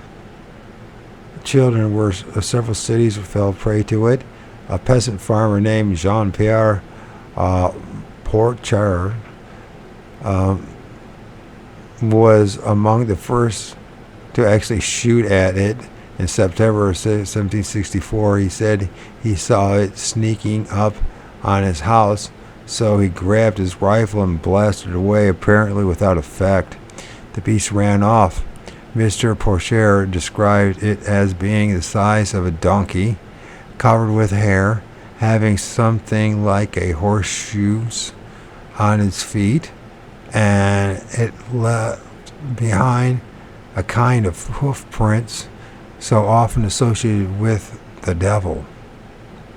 A few months later, the monster attacked a group of children near the village of Chaneliels. I don't know how to pronounce it. Chaneliels, like Daniels, Lianiels, something like that. Chaneliels. I mean, they fought back with knives and pitchforks, finally driving off, but not before it had mauled and killed two of the number. King Louis the 15th heard the reports and dispatched a company of cavalry to the scene. The soldiers found the tracks and followed them. They even caught a glimpse of the unbelievable and fired at it, but as usual, it got away. As the killings continued, the usual army of farmers spread out to hunt the demon down. In the end, the name Jean Chastel won a place in French history by shooting it. He had loaded his rifle with silver bullets, it being a well-established superstition that only silver bullets can kill werewolves and vampires, and was nervously reading a prayer book when the monster stomped out of the woods and headed straight for him. He fired point blank. That's interesting. This prayer book and the monster showed up. Sounds familiar. The nurse reported in the prayer book the monster stomped out of the woods and headed straight for him. He fired point blank, hitting it in the chest and terminating its 3-year career of horror. The huge body was paraded triumphantly through the villages and then was supposedly shipped to Versailles so the king could see it. We say supposedly because it apparently disappeared along the way and was buried when the stench got to be too much for the transporters. The ending of an otherwise detailed report is unaccountably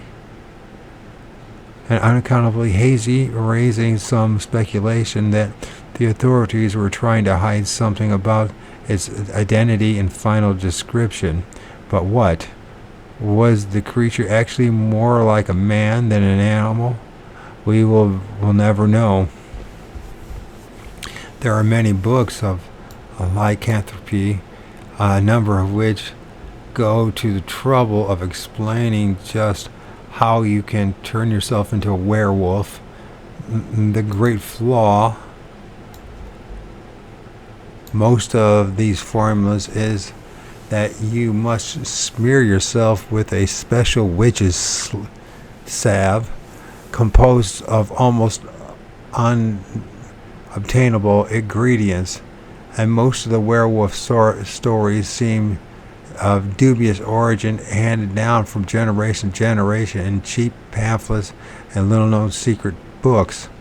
Some of these seem to have been based on tenuous letters passing along local rumors and gossip, which may have been founded on the enigmatic appearance of mysterious beasts rather than the provable existence of a genuine werewolf. One puzzling werewolf, and that might be a good place to take a little break.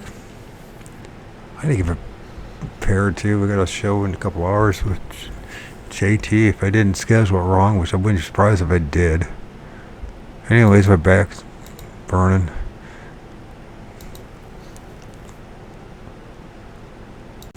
One puzzling werewolf story. Wait, did we read that already? I don't think so. I think one puzzling werewolf story, which is possibly of the type appears word for word in two different American paperback books published in recent years by two different companies and credited to two different authors. It's very nearly very vague, neatly vague, excuse me. The time is about 50 years ago. The place is a country in Wales called Merionethshire. A woman identified as a Miss St. Denis was walking away from a railroad station somewhere in Merionethshire when she became aware of a figure behind her. She turned and faced an erect creature covered with hair and a head like a wolf, and blazing eyes and dripping white fangs, showing great presence of mind. Mrs. St. Denis whipped out a flashlight. We can question whether flashlights existed or were in use in Wales 50 years ago, and directed the beam at the monster. It instantaneously faded away into the thin air. While the werewolf legends are open to debate, there are many authentic cases of human vampirism. Some of them occurred as recently as last decade. In his book Sex and Supernatural, Brand Steiger discusses several celebrated cases in which demented men and women found sexual gratification in the act of brutal murder, which included drinking their victims' blood.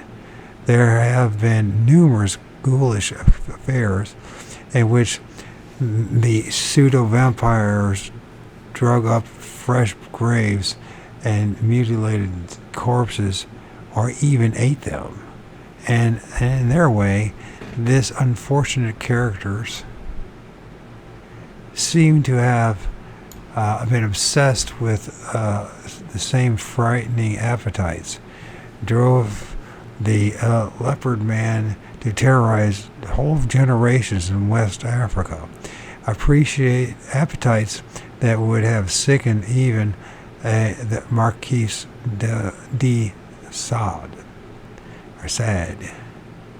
Is that should I pronounce it? I don't know who that is. A leopard, did I say leprechaun? Leper man. Leopard cult plagued Guinea and Senegal for many centuries, but during the last decade, the authorities have made a serious effort to wipe them out. Leopard men don leopard skins, grip razor-sharp claw-like instruments in their hands, and claw about the bush trying to imitate and act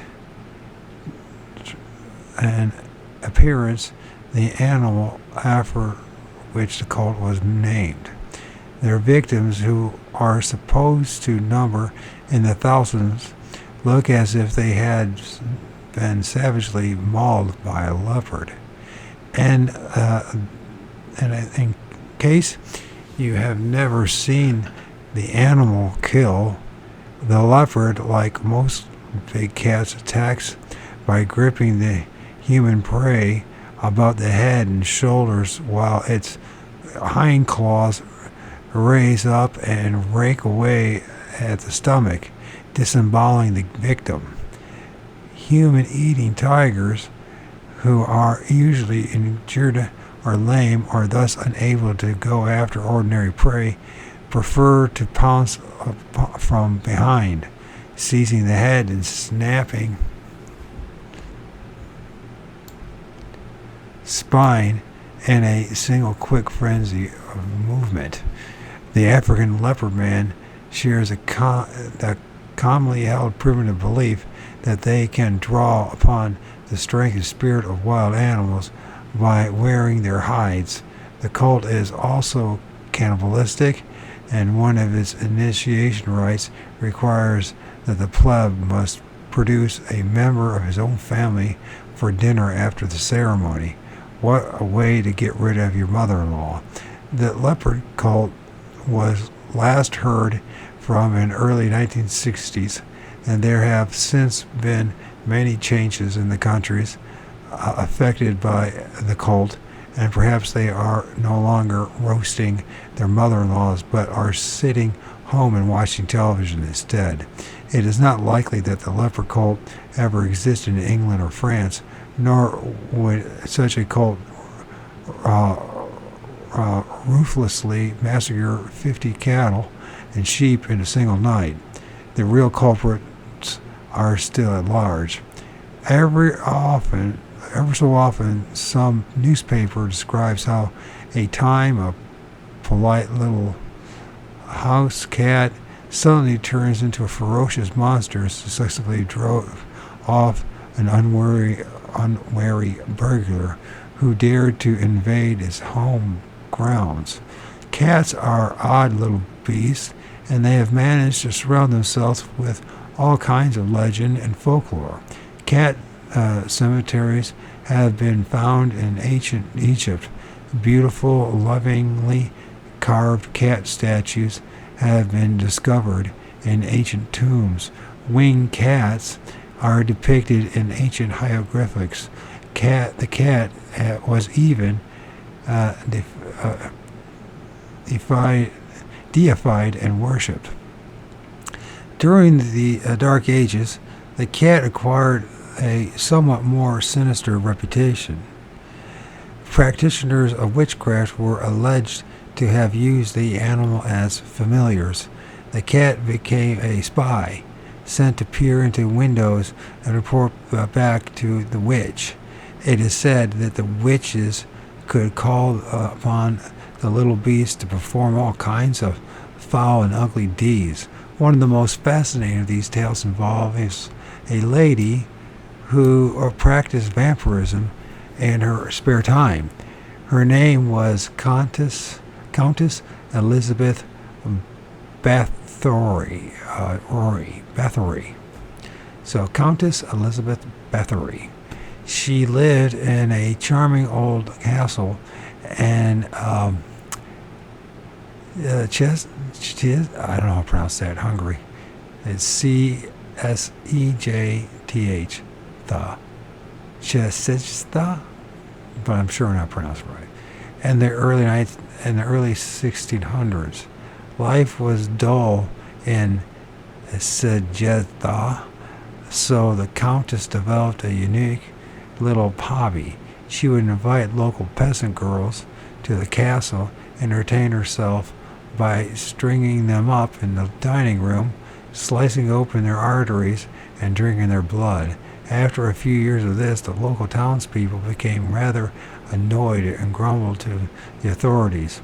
On New Year's Eve 1610, a group of soldiers and policemen, led by a local governor, assaulted the castle, caught the Countess and a few of her select friends in the act of celebrating the new year by lapping up the blood of a very unhappy young girl. Upset by this intrusion, the Countess is supposed to have uttered an extravagant curse, calling upon 99 cats to come to her rescue. Shortly afterwards, by a most curious coincidence, the local priest who accompanied the raiders was climbing a staircase in the castle when 6 cats suddenly pounced upon him, badly scratching and biting him. The soldiers chased the animals, but they seemed to vanish into thin air. The Countess became the subject of a sensational trial, and because she was of royal lineage, she was condemned to life in solitary confinement. There are extensive records of this incredible affair, and you can find a carefully documented summary in William Seabrook's Witchcraft.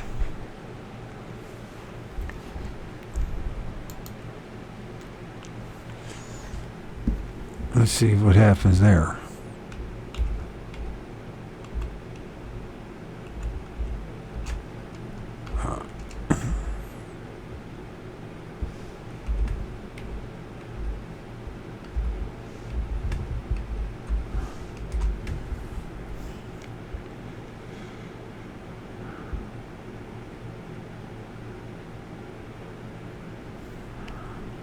Witchcraft.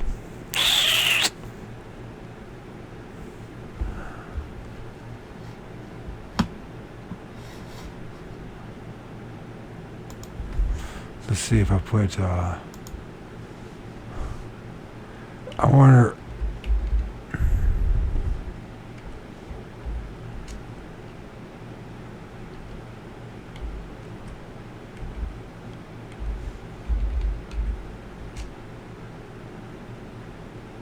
did I spell William wrong? Sure enough.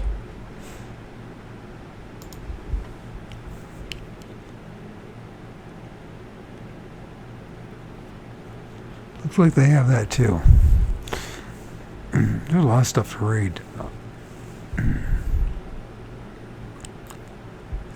Okay, events of this type were simply come up until the 18th century and undoubtedly contributed to the folklore surrounding witches and their evil cats. There is another kind of phantom cat which occasionally appears and disappears suddenly, even in heavily populated areas. This one is huge in size, resembling somewhat of a Lilith Black Panther. It has turned up in many places where panthers were and are unknown. Pantherless England has had a number of sightings of the beast over the years. In the fall of 1967, a giant mystery panther caused considerable consternation when he took a stroll along a quiet street in Connecticut. A bus driver in West Rock could hardly believe his eyes when the great beast ambled past him and turned the corner on Valley Street. Hordes of policemen descended on the area and searched for what was described as a baby tiger. No circus or zoo was missing such a beast. No trace of it was found. Had a driver been mistaken? Soon afterwards, Connecticut State Senator Lucy T. Hammer and her husband, Thorvald, were sitting down at breakfast when a huge animal strolled past their home near Bradford. My husband went out and watched him walking in a most stately manner down our path. Senator Hammer said the animal went around the bend and my husband lost sight of him. He must have gone into the woods. Police and game wardens searched the Hammer's 14-acre estate, and all they found was the carcass of a dead squirrel. It was sliced in half. Flying felines, which, by the way, I filmed one. I got it somewhere in records, too. It's pretty convincing, too. A cat named Thomas was a nationwide sensation in 1959. His picture was published from coast to coast, and he starred on several television shows.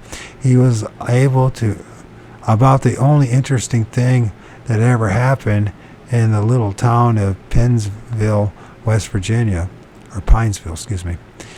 It's 700 hardworking inhabitants. Thomas was no ordinary cat. He possessed a pair of wings, and whenever he got angry, he would flutter them up and down like a grounded goony bird.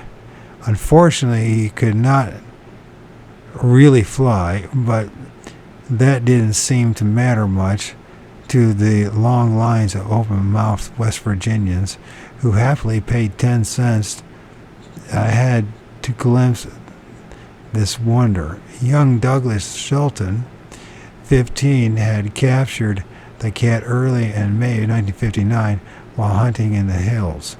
My dog treed it, he explained later. I almost took a shot at it with my .22, but then I saw it was a cat, so I shimmied up the tree and caught it. He quickly realized that he was a most unusual prize. The animal had two peculiar lumps growing on its back, wings, without a doubt. It wasn't wings, Doug said. It acted like it was used to people. Its manners were pretty good until you pulled those wings. Then it would get mad and start clawing. He carried the cat home triumphantly and adopted his family. It adopted his family. Word soon flashed across the hills that a marvelous winged cat had been found, and the stampede started. A reporter from the Berkeley, West Virginia Post-Herald, Fern Miniax, was one of the first to examine the animal with an objective eye. Although Doug had named the cat Thomas, Miniax discovered it was really a female. The name stuck anyway. It's 30 inches long, and Miniac reported. It has a tail like a squirrel and two, I mentioned bumps, perfectly shaped wings. Oh, okay, on each side. The wings are boneless, but evidently have gristles in it. Each wing is about 9 inches long. Thomas looked at a Persian cat and it had a long, beautiful hair. So Thomas looked like a Persian cat with long, beautiful hair. Her feet were slightly oversized, and she was considered somewhat larger overall than average cat. The wings were furry and soft, but felt gritty near the body. A local conservation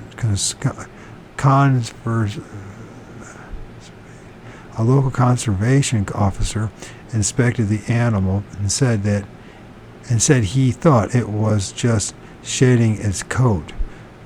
Much of much to the annoyance of the growing cult of winged cat believers in Pinesville.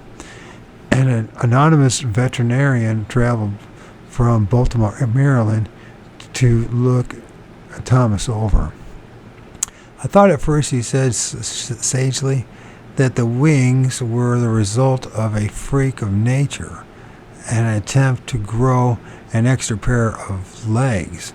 But now I don't know what they are. Stories of Doug Shelton's amazing find reached New York City, and Dave Garraway, then the MC of NBC Today Show, invited Thomas and owner to the big town. Though it was obviously beneath the dignity of the winged cat, Thomas' mother insisted that he and Thomas travel to the city by train. She was afraid to let them fly. On June 6, 1959, Thomas confronted the NBC cameras like a bored pro while Doug Charlie told his story to millions. Jack Lascoli was acting MC that day, and Doug admitted that he had been offered as much as $400 for the animal, but he was not tempted to sell her. Thomas apparently was not very interested in the furor surrounding her, but fame gave her expensive eating habits. She preferred fresh meat and mackerel fish over ordinary canned cat foods. Pinesville now had a real honest-to-goodness celebrity in its midst. People traveled for miles along the treacherous mountain roads to look at the animal, and Shelton family realized they had a good thing going. Doug hauled the animal. Where did I go with that? Doug hauled in the dimes, and Mrs. Shelton charged reporters a nominal sum if they want to take pictures of Thomas. Folks around here estimated that Douglas took in over $2,000 with that cat, one resident observed. Doug, however, claimed that about 1,000 people paid 10 cents a piece to gape at the feline. That would have netted him around $100, hardly enough to keep the winged wonder and fresh fish. As lines continued to form and townspeople began to mumble about all the money Doug was making, a new drama unfolded. Mrs. Charles Hicks, a soft-spoken, gray-haired widow of the Pinesville Baileysville Road, announced that Thomas Reed belonged to her. "I don't want to cause any trouble," she noted gently. "I just want my cat back." According to her story, the cat had been given to her by a friend who had purchased it in a pet shop in California for $25. That's an expensive cat, particularly back then. She had named it Mitzi, and she said that her family, friends, and neighbors were used to seeing its wings and could verify her claims. One day I put some drops in Mitzi's ears, Mrs. Hicks told reporters, and she ran away.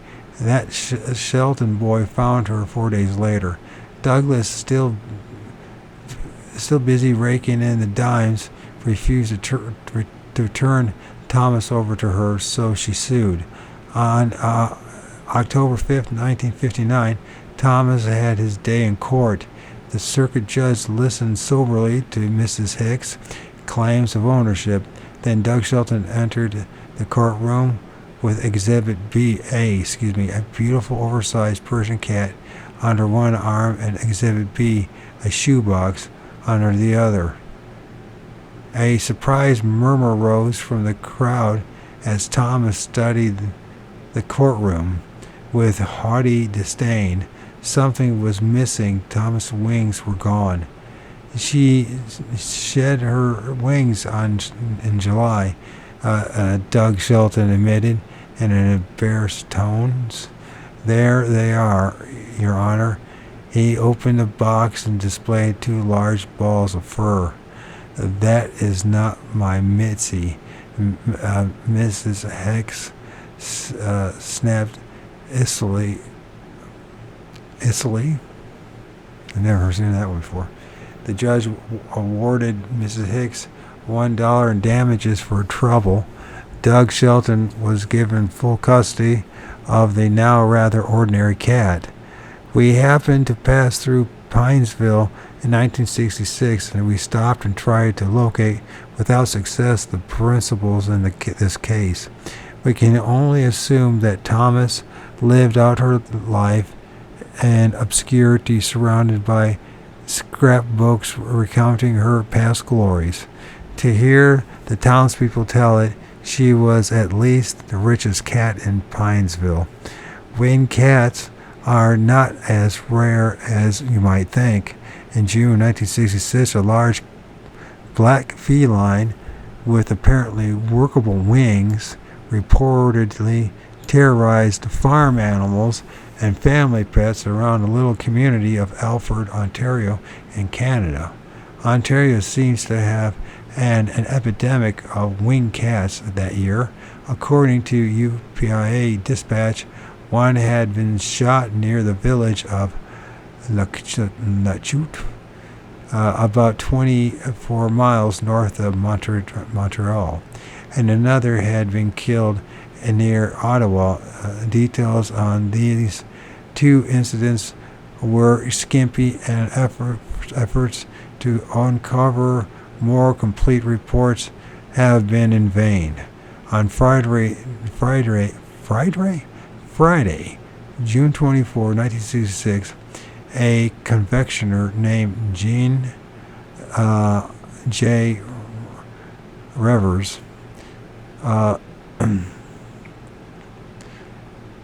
heard a noise outside his home in Alfred, and he saw something looking like a big black cat, but with hairy wings on his back, sailing after a neighbor's cat, a pet owned by author Belov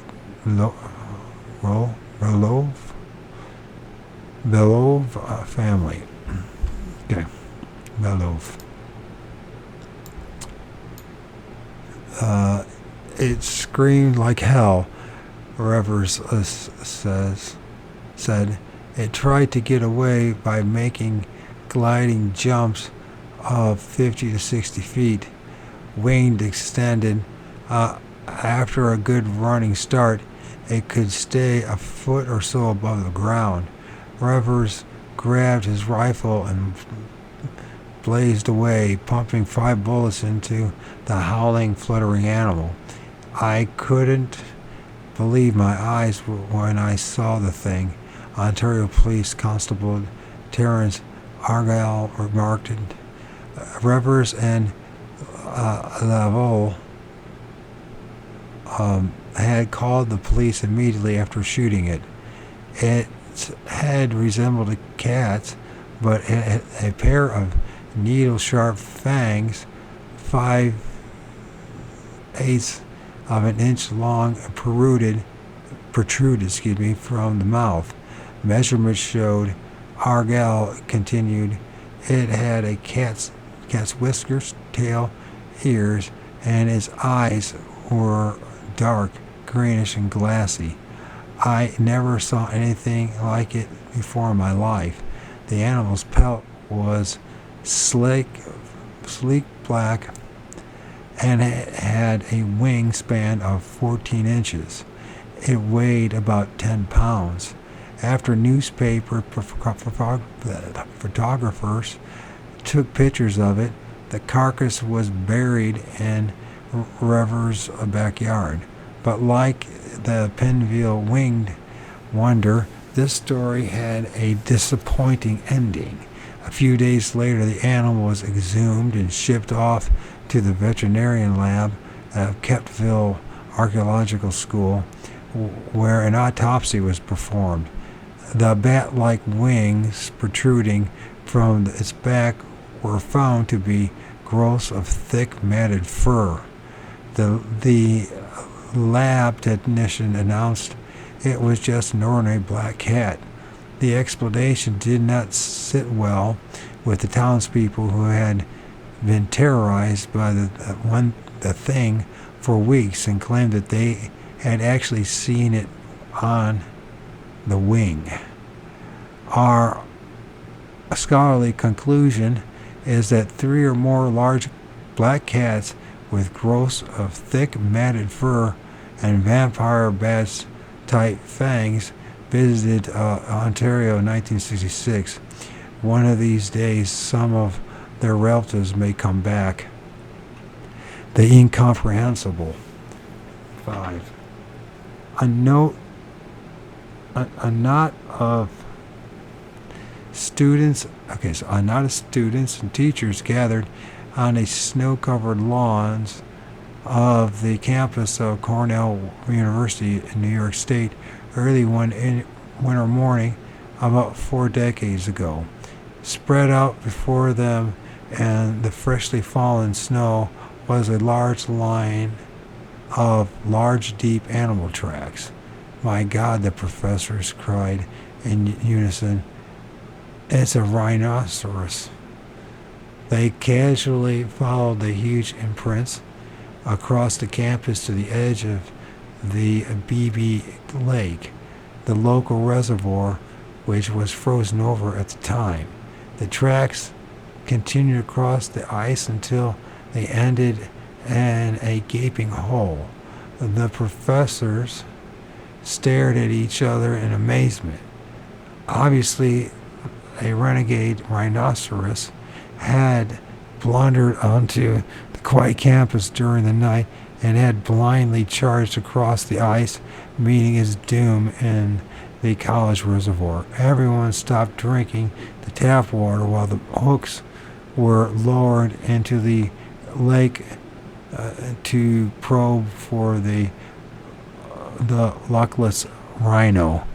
Years later, humorist Alan Smith finally let the rhino out of the bag in his book, The Complete Practical Joker.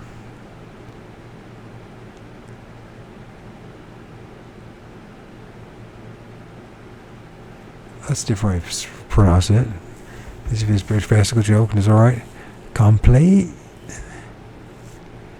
A young man named Hugh Troy had taken a wastepaper bag fashioned out of a rhino's foot, similar to the old elephant foot umbrella stands, filled it with scrap metal to weigh it down, and tied 2 long ropes to it. Then he and friends had stayed up all night manipulating the foot from a distance with the ropes, raising and lowering it into the fresh snow. They carefully planted rhino footprints in proper intervals all over the campus, and their own footprints falling some distance away. The holes in the ice were the final stroke of genius, you must admit. Those of us who chase unbelievers are always haunted by the realization that Hugh Troy is still out there somewhere, but very few of our monsters can be. Explained as the work of industrious practical jokers, since such wit derives most of their pleasure from the reaction of their victims. The resultant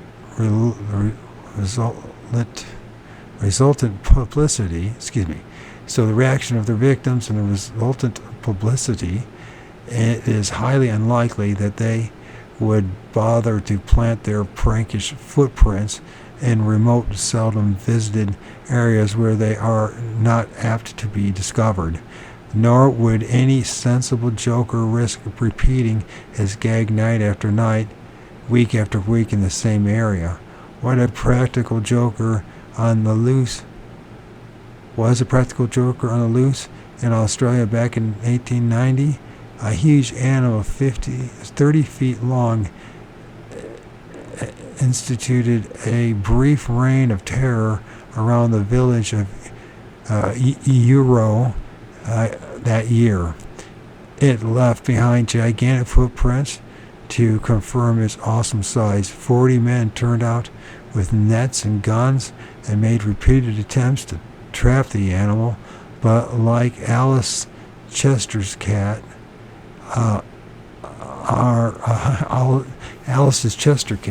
our incomprehensibles seemed to melt away, leaving only a whimsical smile. A Mr. Hode of Adelaide, Australia, so I've listed Adelaide, however, reportedly did find the body of one of our incomprehensibles in September 1883.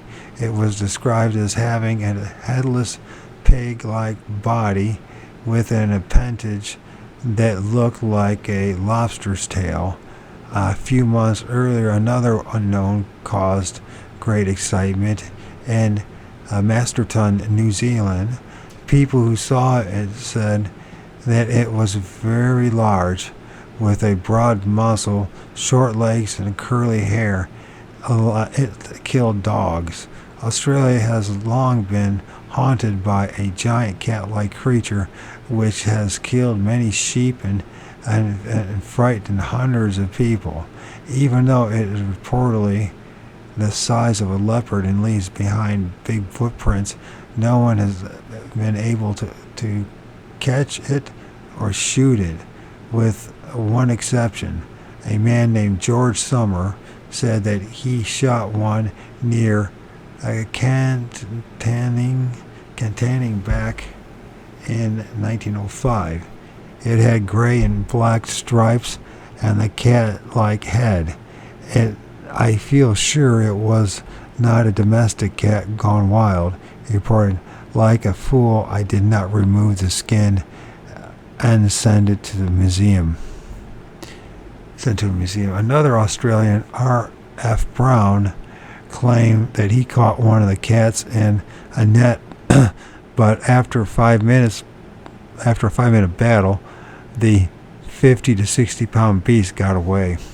Mr. and Mrs. Ted Sims were camping in Queensland, Australia on June 5, 1957, when one of these big cats terrified their dog. It looked rather like a leopard. Mrs. Sims said it was too big to be a domestic cat or a wild cat, more the size of a dog, only it had short legs and pricked, pointed ears and a long tail. My husband estimated its length to be approximately 5 feet from its nose to the tip of its tail. The husband of another witness, Hugh Kennedy, described it this way. It was a large cat-like animal similar to a lynx. It was larger than my blue cattle dog, possibly 18 to 20 inches in height, and tawny colored and with a smooth cat-like tail. The body was long, narrow, and sleek. Well, that's not even 2 feet. Is he saying it's only 20 inches tall max? That's not even 2 feet. Most frightening part was the cat-like head, small pointed ears, and terrific fangs. It hissed like a cat and used its front paws to keep off the dogs. Unfortunately, By the time the wife had returned to the house to get a rifle, the animal had vanished. However, it was afraid neither of dogs nor humans. The town of Amaville, Australia, was caught up in a routine monster panic in the early 1960s when a beast killed 70 sheep, sometimes eating 4 in one night and leaving nothing but the hides. Although many people saw the culprit, it was never caught or killed. One witness described the thing that ran in front of his auto headlights as being about 2 feet high, with a slender black legs and smallish black paws and a heavy head, a long tail with a blunt end, and irregular black and white stripes as on both body and tail. And Furred Animals of Australia author Ellis Thornton remarked, although such an animal has been reported on several occasions, no specimen has ever reached any museum to verify the occurrence scientifically. There are often simple explanations for such reports, but the consistency of the accounts suggests the possibility of the presence of some large carnivorous marsupial of the deserturid family, which includes the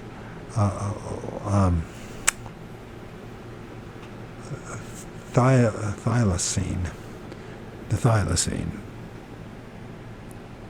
which just reminds me of M.K. Davis and his work on the thylacine.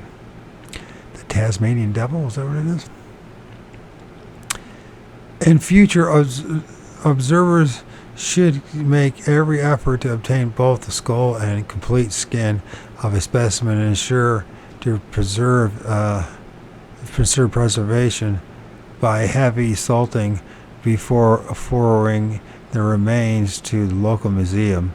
The failure of observers to obtain any parts of the hide, hair, and skull casts much doubt over the reports of such an animal. The thylacine referred to above is the Tasmanian tiger. That's what it is. I call it the devil. That's the wrong thing. The small thing. It's a tiger. Stupid me. A freakish and elusive beast found on the island of Tasmania. It has been caught and caged.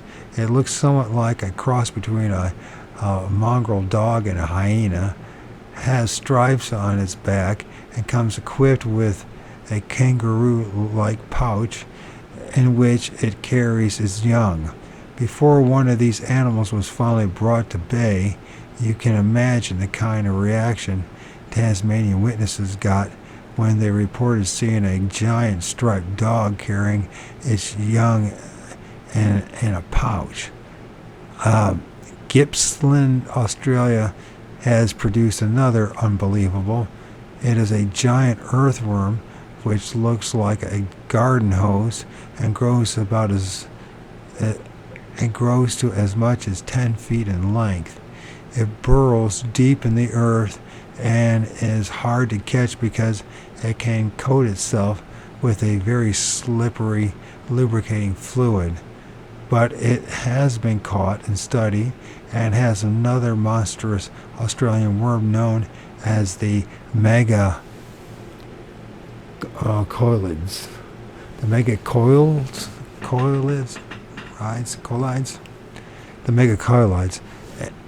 And a bulletin of the New York Zoological Society,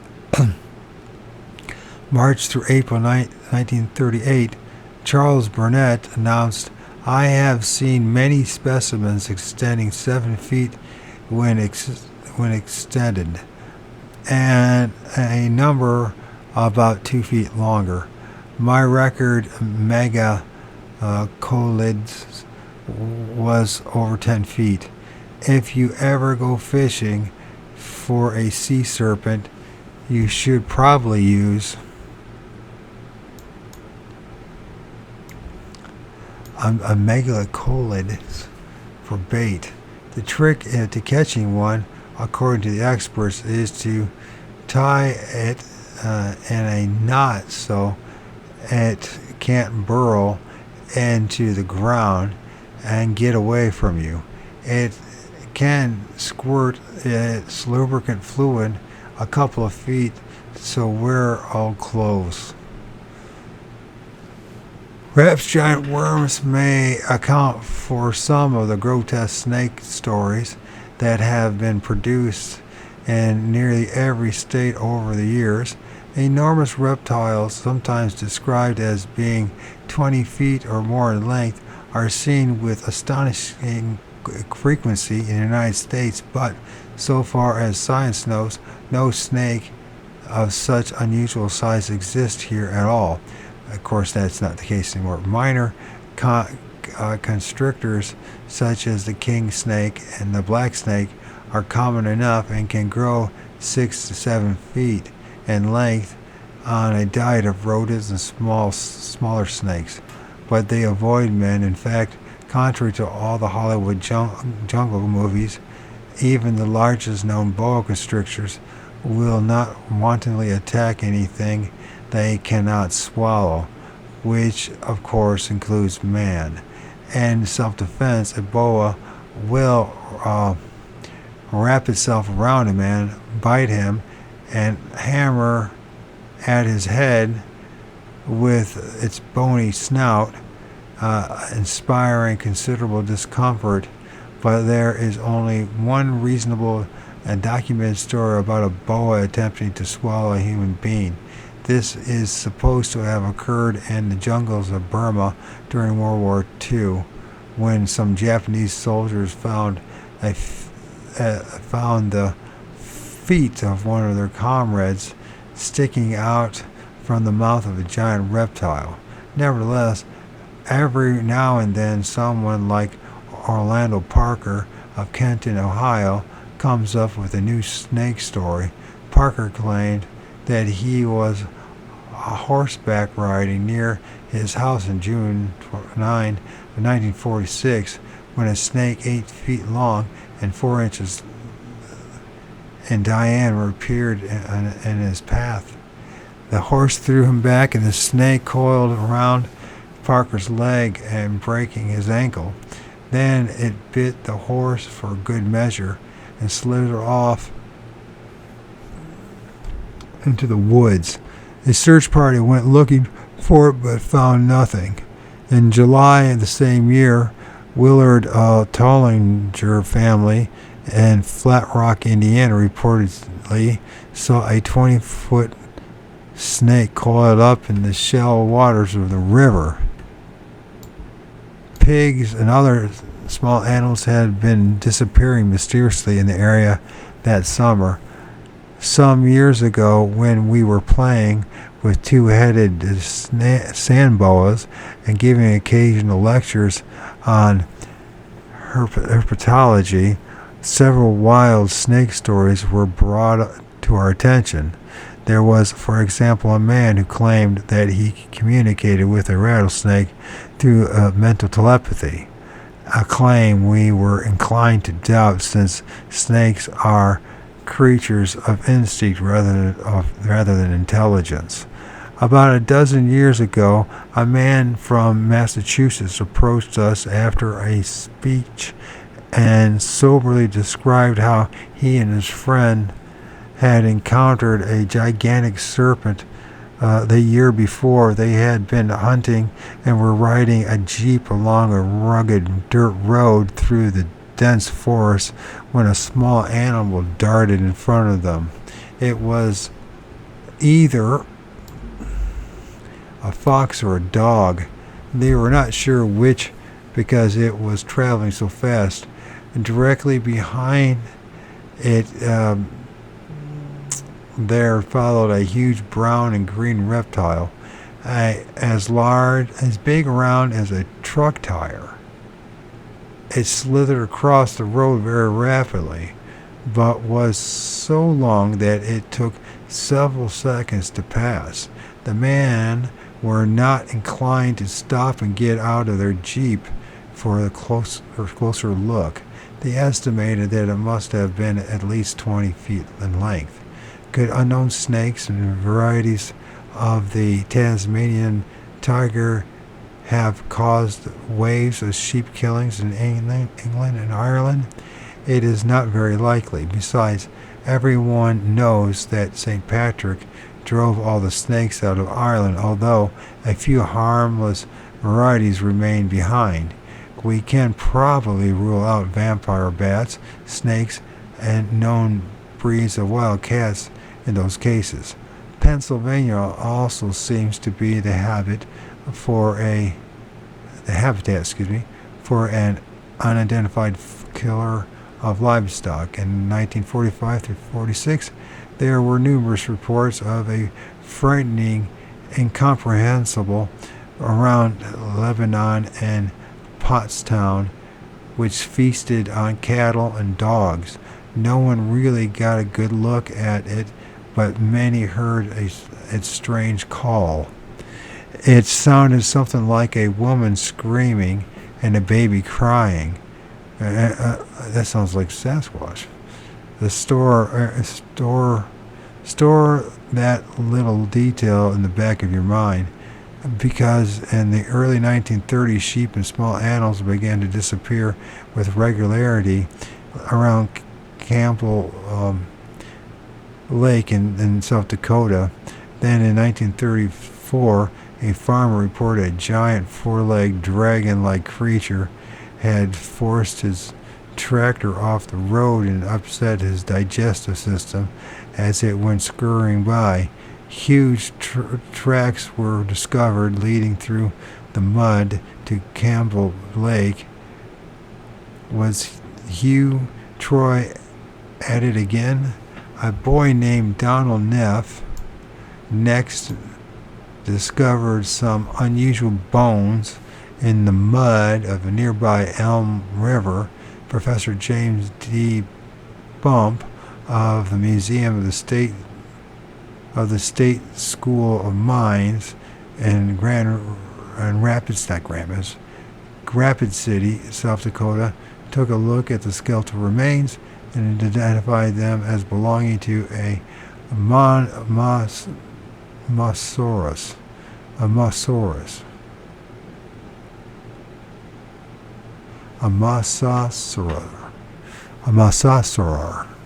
Is that what it is? A Mosasaur.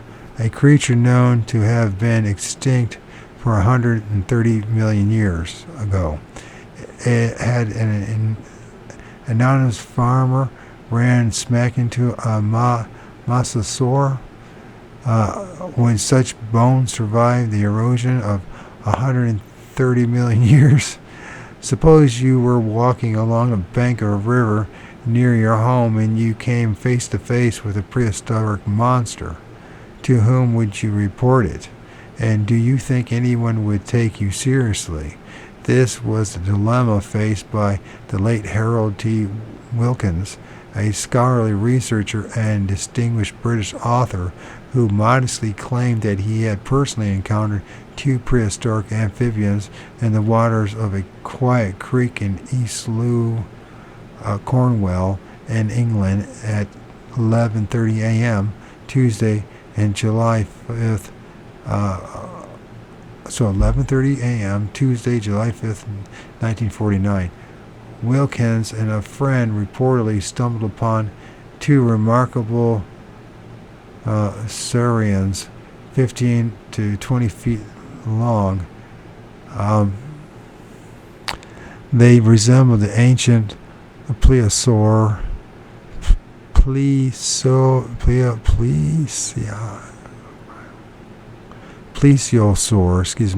the plesiosaur, and Wilkins noted what was amazing were their dorsal parts rigid, serrated, and a little the old Chinese pictures of dragons.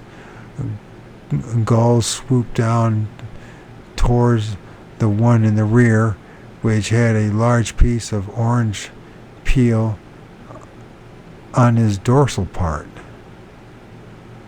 The heads were a bottle green, according to Wilkins' account in his book Strange Mysteries of Time and Space. A year earlier, beginning in February 1948, Florida was in an uproar over a sudden presence of a giant unbelievable which trespassed around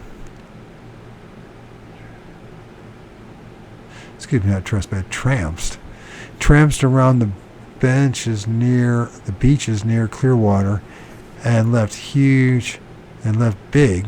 Where are you getting these words from? I swear to God. It's like I'm being tormented 24/7. And left big 3-toed tracks in its wake. The largest toe measured 13.5 inches. It was possible to estimate the weight from the indentations. Whatever made those imprints had to weigh somewhere in the neighborhood of 3 tons. Mr. Ivan T. Sanders was doing a television series for NBC at the time, and he flew to Florida with a camera crew to make measurements and plaster casts, and to interview the many witnesses. Fishermen, residents in the area told of seeing something 15 to 20 feet tall waddling around in the marshes and the beaches on 2 legs. 4 different pilots claimed that they had seen something huge and black thrashing around the riverbanks of the Suwannee, as I would pronounce it. One witness lowered his voice and explained in embarrassed tones, "Maybe I'm crazy, but that damn thing looked like a giant penguin to me." The creature was seen sporadically from February to December 1948. Then, like all others, it simply faded away. Although conscious of possible hoaxes, Sanders asked some engineer friends to design a machine which could produce such deep imprints.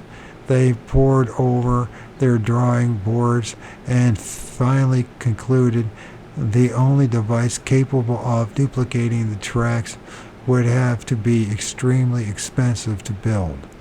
It would also have to be hard to control, since only 2 imprints making feet could touch the ground.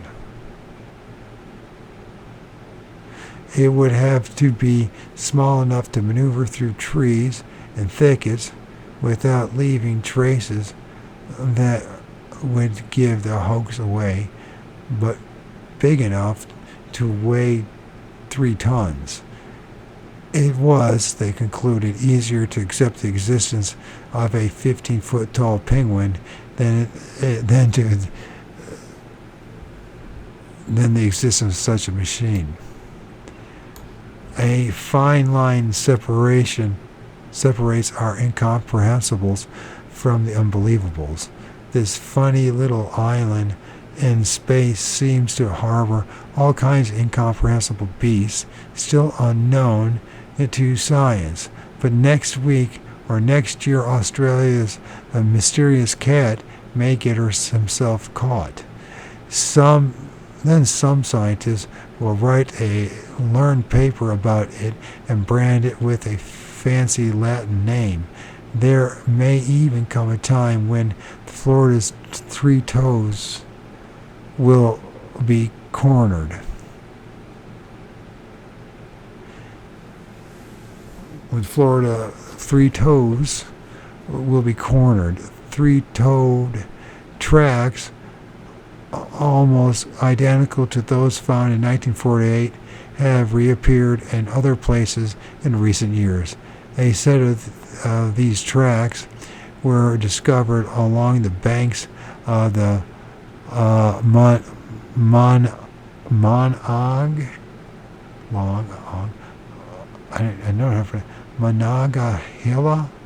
Monongahela River in Pennsylvania in 1966. The unbelievables are more rare and less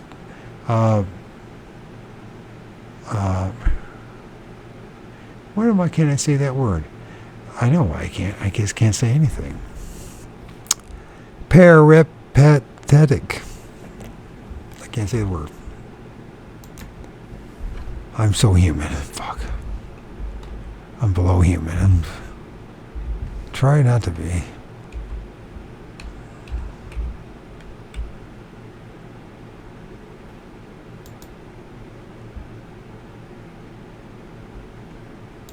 Peripatetic.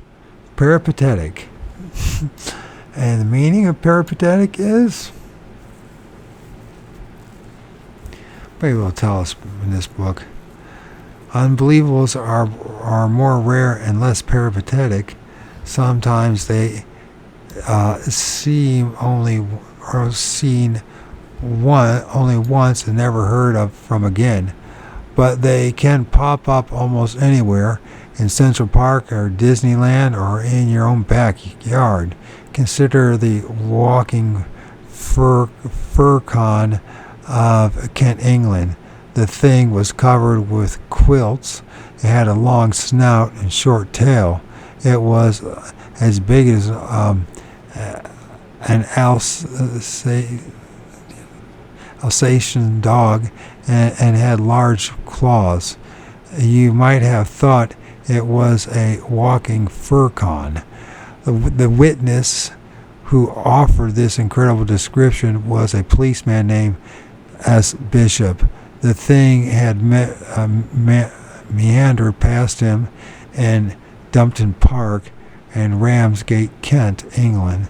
On April 16, 1954, he did what anyone else would have done. He called the cops. Other police descended in the area and searched every bush, but the walking furcon was gone. Constable Bishop has been seen. Constable Bishop had seen something that does not exist.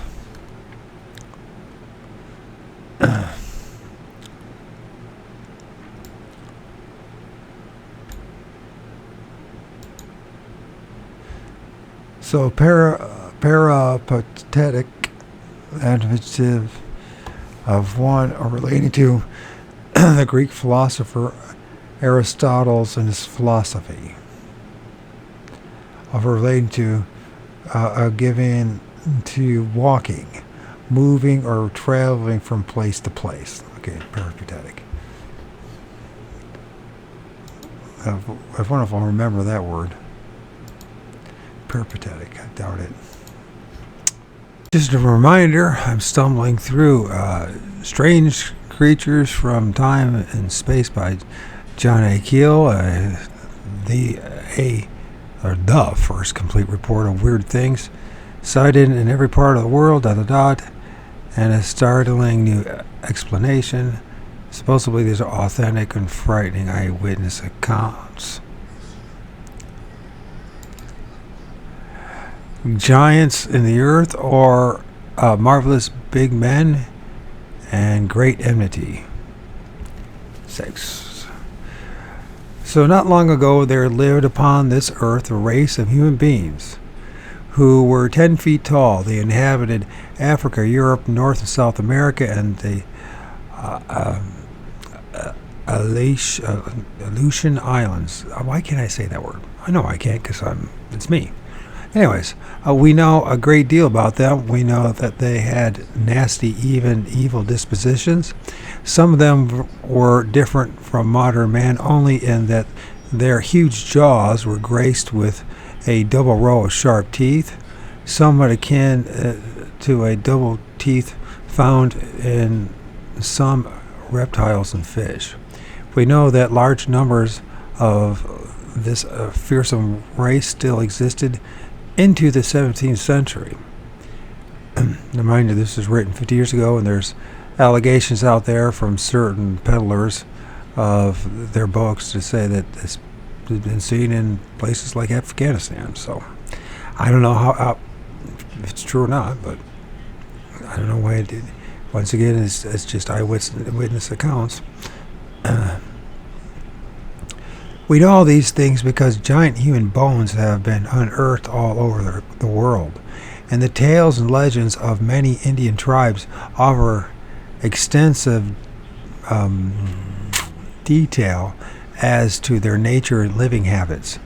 But no scientist has ever bothered to collect and study the enormous amount of available data, perhaps because such giants are supposed to be scientific impossibilities, or perhaps because such a study would explode to many beloved scientific theories.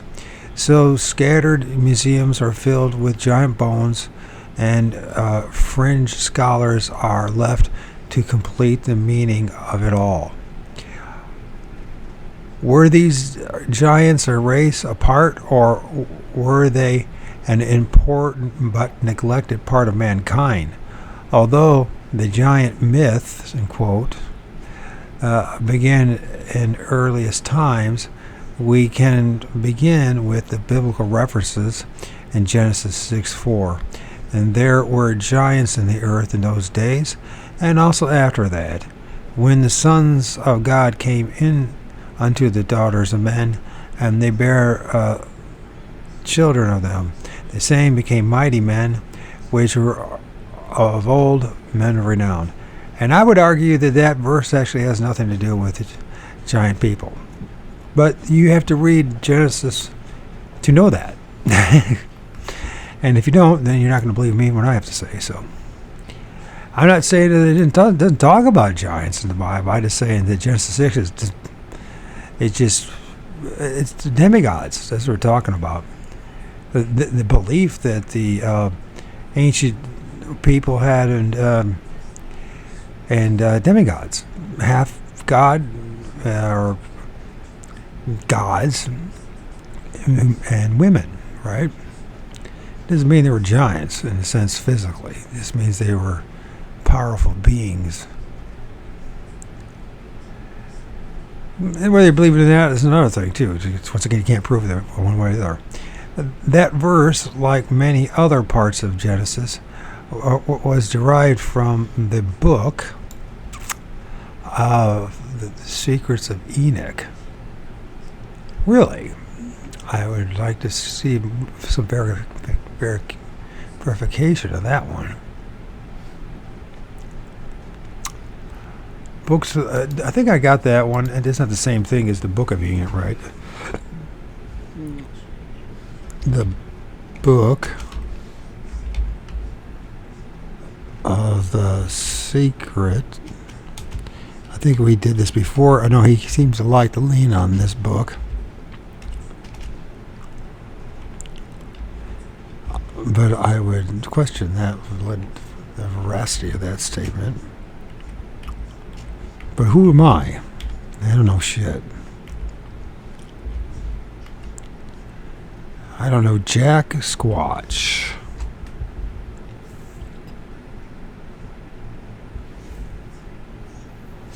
The book of... Did I spell that wrong? Sure did. I forgot to put love.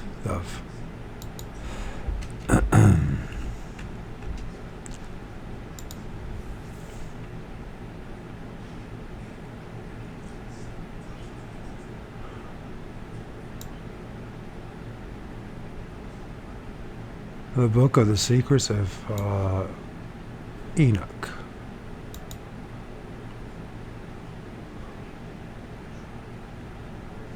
Well, I don't want to, if I don't have to read that version of it, that would be good.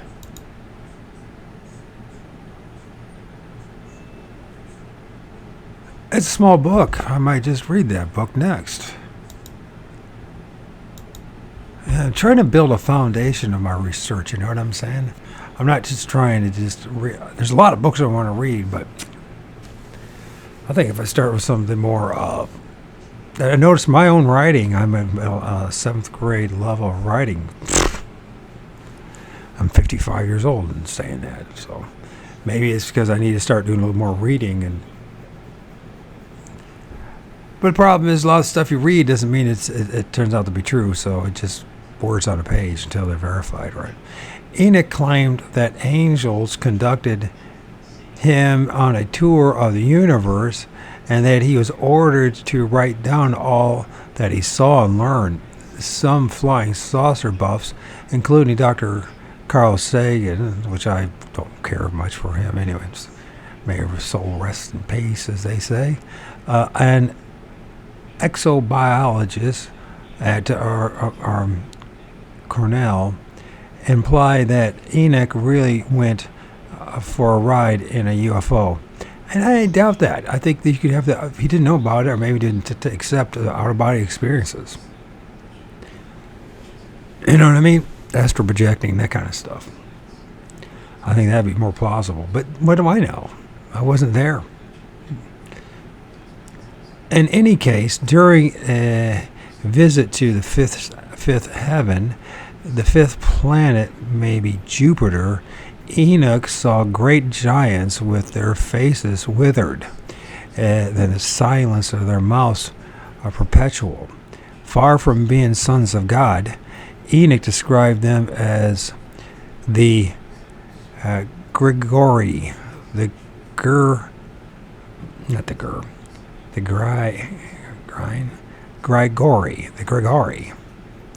is Grigori, fallen angels.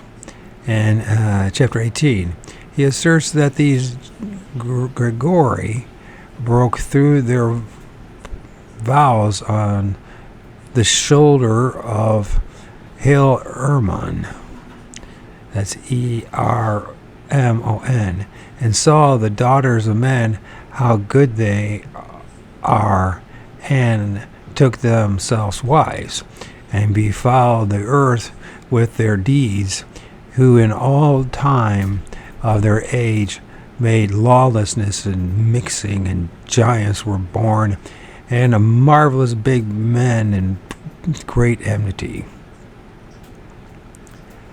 The legend of many isolated Indian tribes agree with the giants, that the giants were evildoers and that the world is well rid of them.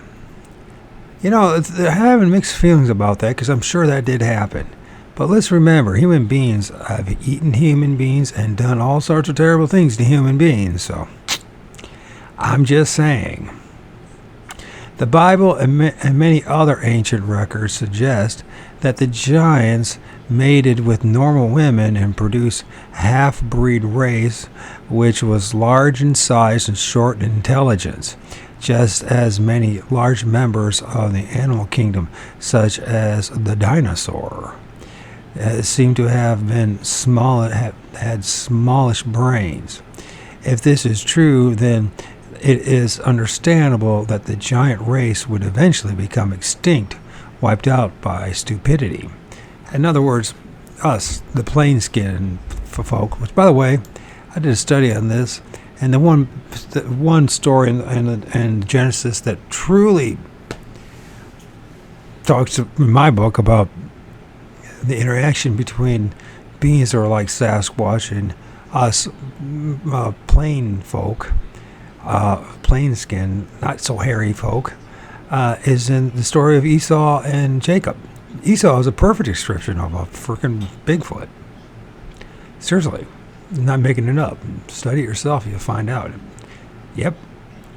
And it's an allegory or a story of how a transfer of power happened here from one type of being, humanoid, to us.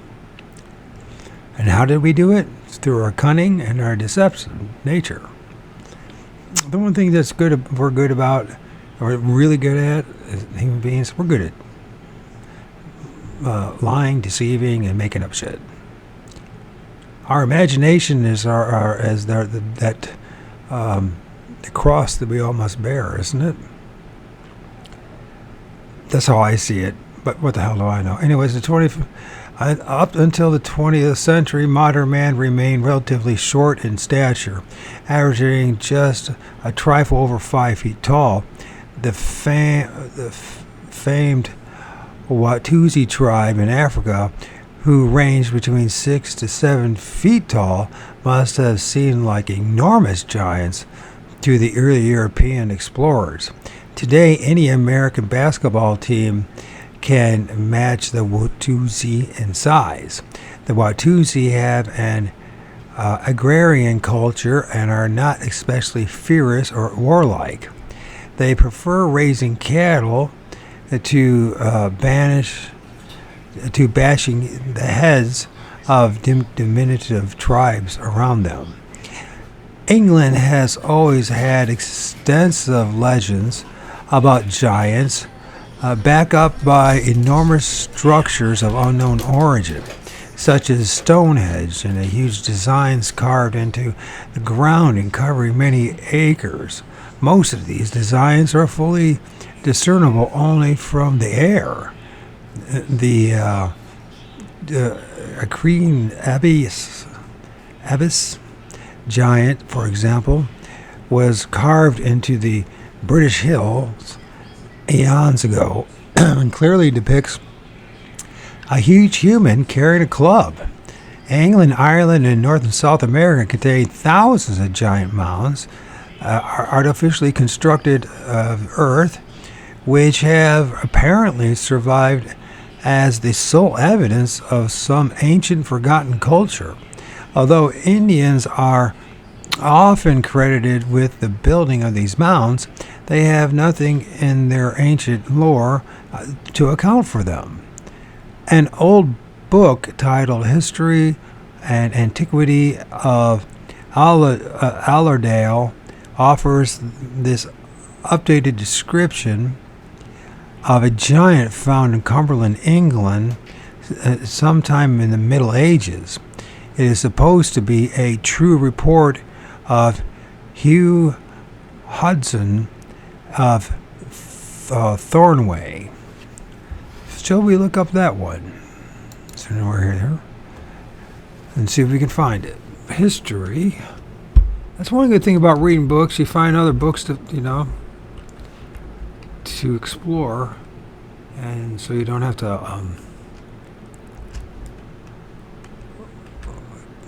Well, I don't know. There's a lot of people out there. I've included myself in that. Who I know what I know as far as experiences and encounters, but I really don't know what I'm really encountering. And I'm pretty confident that a lot of people around me are just as bewildered by the whole damn thing.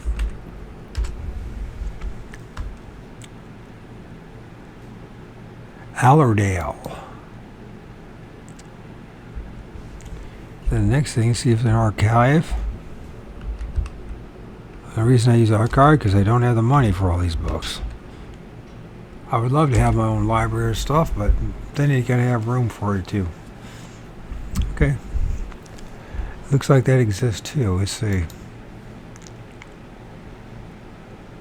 That's a big book. Well, no, it's 500 pages, so it's above average, just put it that way.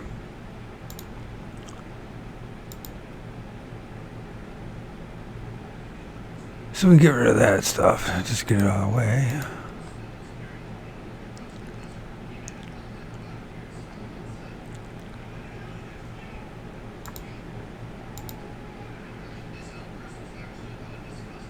What we're doing there, I'm uploading some that's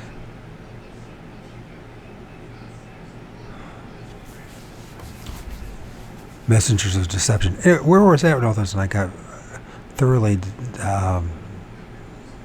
distracted again. Alright, so the next page.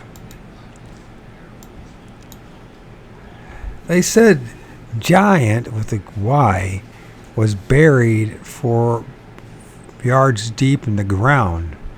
That would be 16 feet, right? 4 yards, 12 feet. Well over 10. Let's put it that way. 10 to probably be more like about 13 feet. How isn't that interesting? Which is now a cornfield. He was 4 yards and a half long. That would make him 14 feet?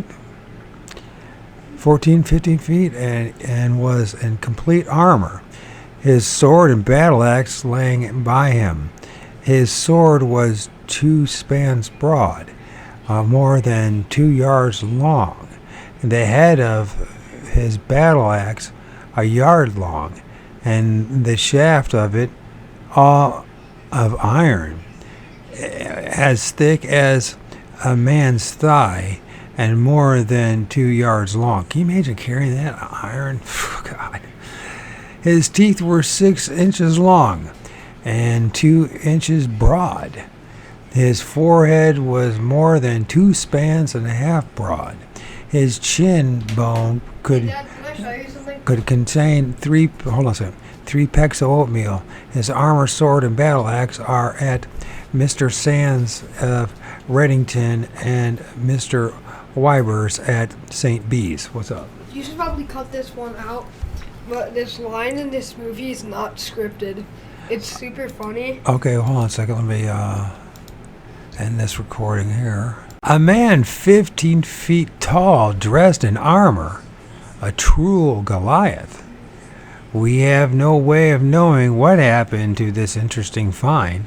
The bones and armor may have been scattered evenly among dozens of souvenir collectors. In those early times of the discovery of bones and fossils of prehistoric animals were often misjudged to be the bones of giants. And there were Hugh Troys in those days who were quite willing to turn mastodons into ancient giants. One such prankster appears to have been a physician named Dr. Mazur,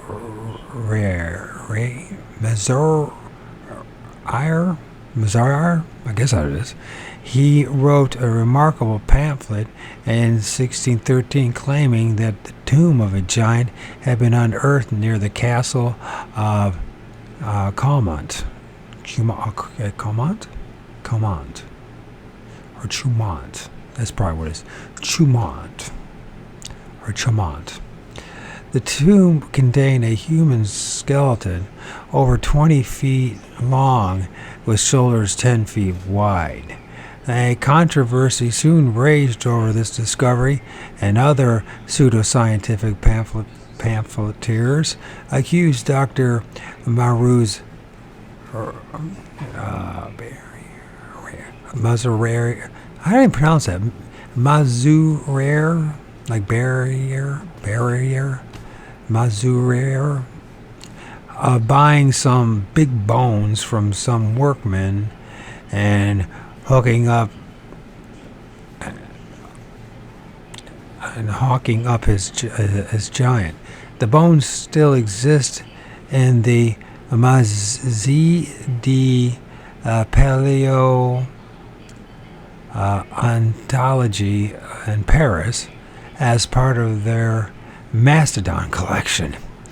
The best known hoax of this type took place in Sussex, England, which I lived there once, and in 1908, when an amateur archaeologist named Charles Dawson purportedly found fragments of bone near Piltdown. The fragments seemed to be part of a dawn man dating back hundreds of thousands of years. The paleontologists at the British Museum of Natural History became quite excited over this Piltdown man, and it became one of science's most important artifacts. Dawson died in 1916, honored and distinguished as the discoverer of a vital link to a man's distant past. 36 years passed before a new generation of scientists took a second look at the Piltdown man's illustrious skull. They subjected it to carbon-14 radioactivity tests and sprinkled it with the magical chemicals that had been developed since Dawson's time. Their conclusions rocked the scientific world. The jaw of the Dawn man belonged to an ape who had joined his ancestors around 1900. Even worse, there was evidence that some highly skilled dentists had carefully and lovingly filed away at the teeth and removed part of the bone structure. The Piltdown Man was a cunning fake. Had Charles Dawson pulled the leg of science, or was he himself a victim of a prank? If so, who could have had the knowledge, skill, and motivations to execute such an elaborate hoax? The discovery of the manipulation created a whole new mystery and raised questions which will probably never be answered. As soon as Europeans began to explore the distant reaches of South America, they encountered a breed of giant men. The southernmost part of Argentina and Chile were labeled Patagonia by Magellan because the giants there wore leather moccasins, or pata, in Spanish for hoof. In June of 1520, when Magellan's fleet anchored at Port San Julian and on the Argentine coast, a giant appeared on the beach. Pigafetta, a member of Magellan's staff, later wrote, "This man was so tall that our heads scarcely came up to his waist. His voice was like that of a bull." Magellan's men managed to capture 2 giants, intending to take them back to Europe, but they died in chains en route. Next, the British explorer Drake docked in Port St. Julian in 1578 and had a skirmish with men of large stature who towered at 7 feet 6 inches tall. He lost 2 of his men in the battle. Other later explorers came into contact with this race of giants and contributed to the growing documentation. Anthony Knivet passed through the Magellan Strait in 1592 and reported not only having seen the huge Patagonians, but having measured several dead bodies at Port Desire, all ranging from 10.5 feet to 12 feet tall. In 1598, Sabel de Wiret, saw natives 10 feet tall in the same area. Other captains and crews reported similar experiences. Then the giants began to disappear. By 1670, some scholars began to view all the Patagonian giant stories with distrust. 2 French ships revived the controversy when they reported seeing groups of giants mixing with men of more ordinary stature on the shores of Possession Bay. What an interesting name, Possession Bay. The giant may have been thinning out or moving further inland to escape the encroachment of the militant Europeans. However, Commodore Bryan, skipper of the Dolphin, is supposed to have had a peaceful meeting with the giant tribe in 1764. After anchoring in the Magellan Strait, the crew of the Dolphin saw hundreds of natives, and some of whom were on horseback, and Commodore Bryan timidly approached them. One of them, did they even have horses back then in that area? Really? I thought they didn't even have horses. One of them, who afterwards appeared to be a chief, came towards me, and he was a giant stature and seemed to realize the tales of monsters in the human shape, and he had the skin of some wild beast thrown over his shoulders. I did not measure him, but if I may judge of his height by the proportions of his stature to my own, it could not be much less than 7 feet. When this frightful colossus, 7 feet doesn't sound like some frightful colossus, just like a big dude, came up, we muttered somewhat to each other as a salutation, and I then walked with him towards his companions. One of Brian's officers wrote in the annual register in 1768 that some of them were certainly 9 feet, if they do not exceed it. The Commodore, who is very nearly 6 feet, could just reach the top of one of their heads, which he attempted on tiptoe, and there were several taller than him on whom the experiment was tried. The women, I think, bear much the same proportion to the men as our Europeans do. There was hardly a man there less than 8 feet, and most of them considerably more. The women, I believe, ran from 7.5 to 8. In the 19th century, the Patagonians began to shrink.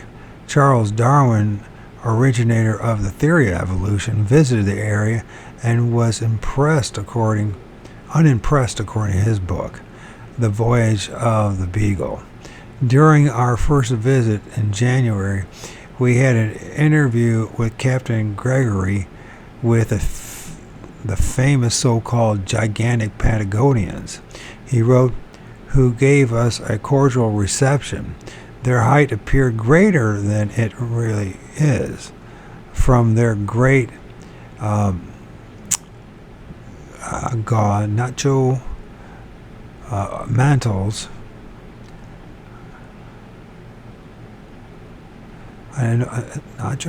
ganacho and mantles, their long flowing hair and general figure, on an average their height was 6 feet, with some men taller and only a few shorter. The women were also tall. Altogether, they were certainly the tallest race that we anywhere saw. Again, we might speculate that the giants had been busy crossbreeding with more normal races over the centuries, and gradually, generation after generation, they were reducing in size. The British researcher and student of the unbelievables, Rupert D. Gold, offers the following in his book, Enigmas. Believers in a living race of giants, if they are not satisfied with the Patagonians' average height of 6 feet or a little over, which is considerably above that of any other race, may, if they wish, still believe that the 9-foot men alleged to have been seen by Brian, or, for that matter, Nivets, men of 10 to 12 feet, were stray members of a tribe of colossi, still surviving in the heart of Patagonia. It cannot definitely be said that such is an impossibility. There are enormous areas in southern Patagonia which are still quite unexplored. It may be remembered that the considerable sensation was caused in 1897 through 98 by the discovery in a cave in Consuelo Cove, Last Hope Inlet, on the western coast of Patagonia. Patagonia, I didn't know, of what was apparently some quite fresh skin of a Mylodon, a giant sloth, an animal hitherto supposed to have been extinct since prehistoric times.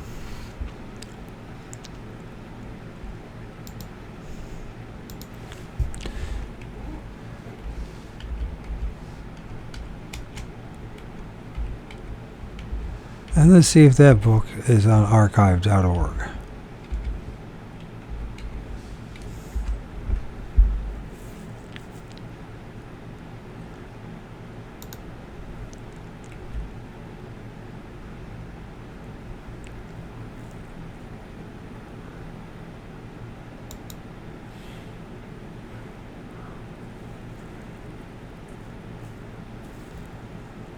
And there might be one there. Okay, anyways.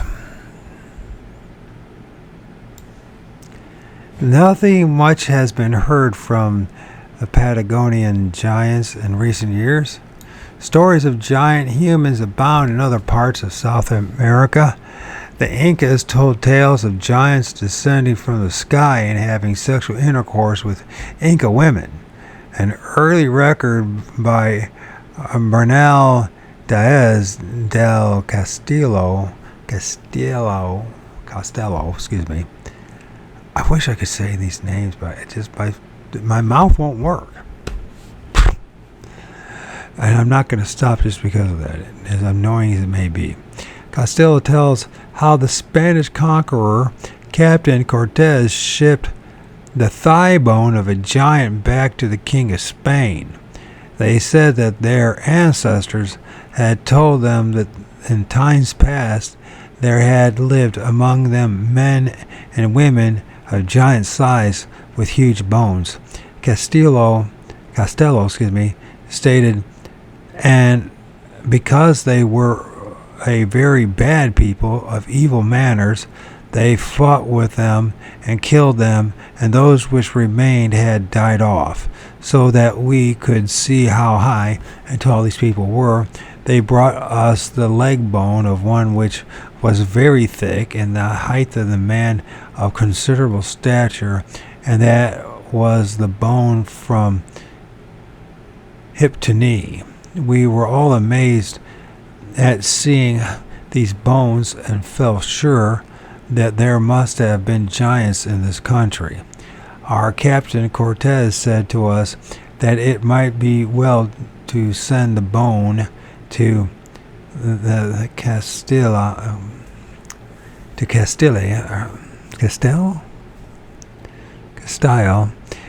so that His Majesty might see it. So we sent it with the first of our agents who went there. Maybe the giants migrated to the impenetrable jungles of Brazil. On May 16, 1966, the London Daily Mirror reported, a ferocious band of savages more than 7 feet tall are terrorizing neighboring tribes in the Amazon jungle. The existence of the savages were revealed by a group of Brazilian air cadets who went on a course of adventure training in the jungle. According to the cadets, the giants are known locally as the Kremakaru. So the Kremakaru. Peace-loving tribes of Indians on reservations in the Zingu region of Mato Grosso live in terror of them. The cadets say they tried to make contact with the giants but failed. Members of a friendly Kalapalos tribe living on the reservation told the cadets that their tribe had captured a small Krem Akaror.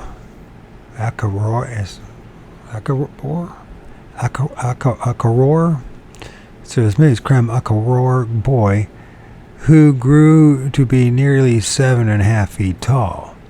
But he became so strong and rebellious that as he grew up, that he was condemned to death by the chief and executed. 3 Britons planned an expedition next year in the area in which the giants lived to study different types of Indians. The Britons, members of the Anglo-Brazilian Scientific Reconnaissance Group, are Alistair Mackenzie, Ian Bishop, and David Hunt. They are already on their way to the Amazon basin. As so often happens in these odd stories, the rest is silent.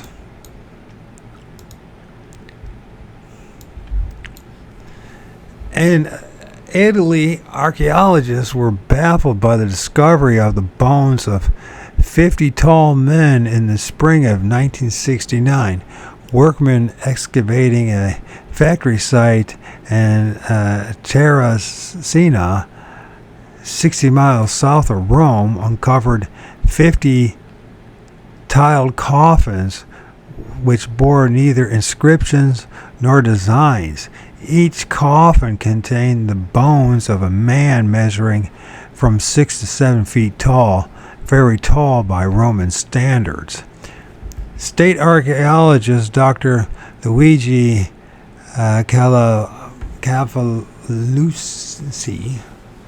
examined the remains and said they were all apparently between the ages of 35 and 40.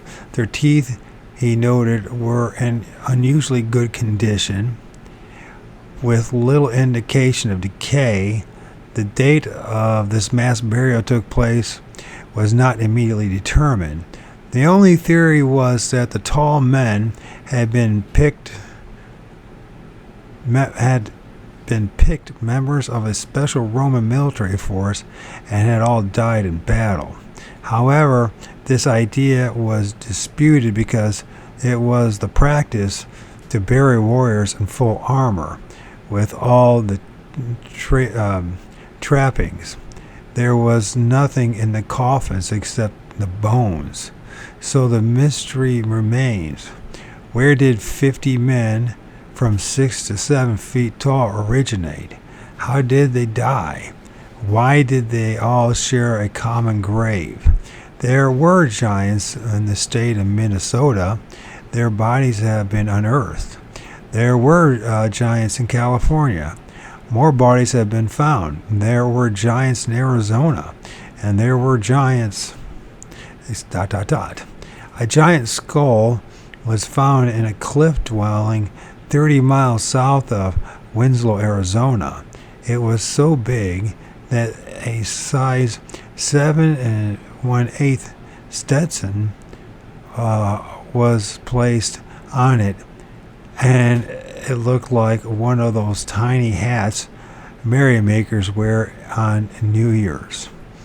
According to Jess J. Benton in his book Cow by the Tail, it had a gold tooth. Did Charles Dawson pay a visit to Arizona, or shall we blame Hugh Troy? Cow by the tail.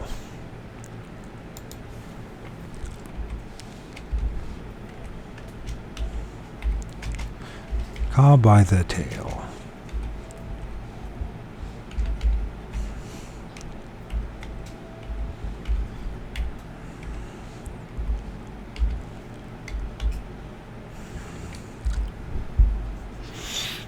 Cow by the tail. Cow tail switch, that's not it. I don't know.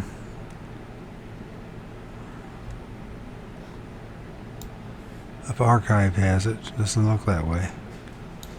Let's see if it's Amazon or especially bookstore.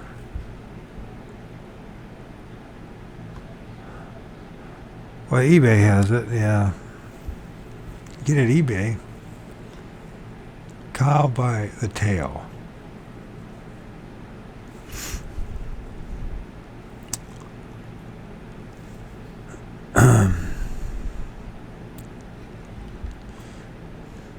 Back to Charles Fort, who found an interesting article in the American Journal of Science 326-139 about footprints embedded in a block of sandstone near Carson, Nevada.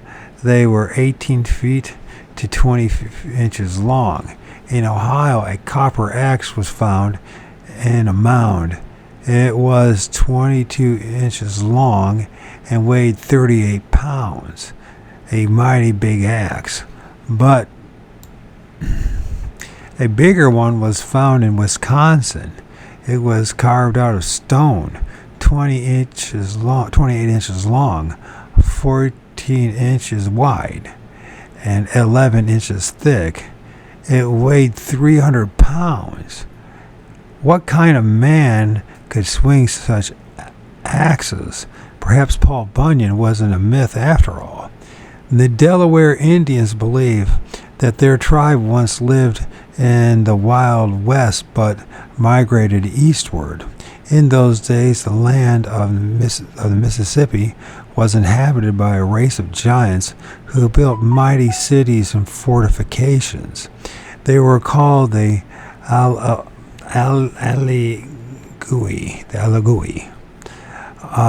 Both the Allegheny River and mountains were supposedly named after them. So the Allegheny, Alagui. The migrating Indians asked for permission to pass through Alagui country. Permission was refused. The Indians went to war against the giants and eventually drove them out. The Alagui fled westward down the Ohio River and up the Mississippi into Minnesota. The Sioux Indians have another legend. When they lived in Minnesota, a race of giants appeared there and were exterminated by the Indians. So we have two widely separated legends from two different tribes. One claims they successfully drove the giants westward. The other claims they were on hand when the fleeing giants arrived. Those giants left their bones in Minnesota to lend credence to the story. Volume 1 of Minnesota Geological Survey and Aborigines of Minnesota give the details of many finds of monstrous human skulls. Mound diggers at La Crescent found a large copper skillet and bones of men of huge stature. Mounds 7 miles southwest of Chatsfield, Minnesota, yielded 6 skeletons of men of enormous size. The St. Paul Pioneer Press, June 29, 1888, reported that the remains of 7 persons, 7 or 8 feet tall, were found in the mound. The skulls had receding foreheads, and the teeth were double all the way round, not like those of present race men. According to the St. Paul Globe, on August 12, 1896, the skeleton of a huge man was dug up on the Berkeley Farm, Lake Coronis.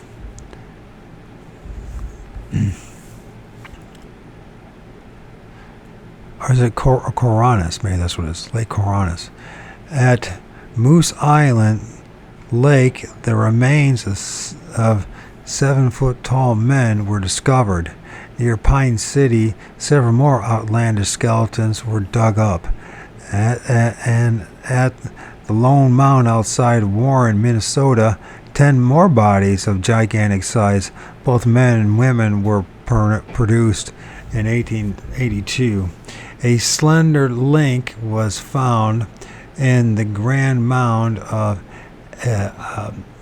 Itasca County, Minnesota, when seashells from either California or the Gulf of Mexico were discovered among large skulls and bones. However, how did California's seashells end up in a mound in the wilds of Minnesota? Obviously, someone must have carried them there, and that someone was, from the evidence, a giant. The McKinstry Mounds are not far from the Grand Mound, and it was there that 100 more skeletons were found, some of them representing men over 10 feet tall.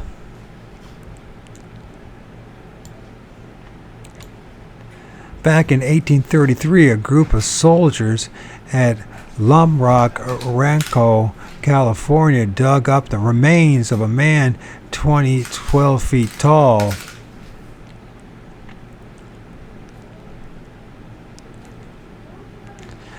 A carving on granite case indicated that he had 6 toes. 6 toes, not far from the tiny hamlet of Braytown, Tennessee. There is a rock clearing impressed with more giant footprints. They seem to have been made by someone whose heel was 13 inches across. Someone with 6 toes. Prospectors near Eureka, Nevada, discovered the bones of a giant foot and a foreleg. In July of 1877, the leg measured 39 inches from knee to ankle. Are you making a video, Chase? No? According to the local newspapers, what has happened to all these bones and relics? Some are packaged away in basement. What are you going to do? Where? Don't aim it at a house. Make sure it's pointed to the ground, buddy. I'm dumb, but I'm not stupid. Well, you know, there's a hole in that window I'm looking at right now, Chase.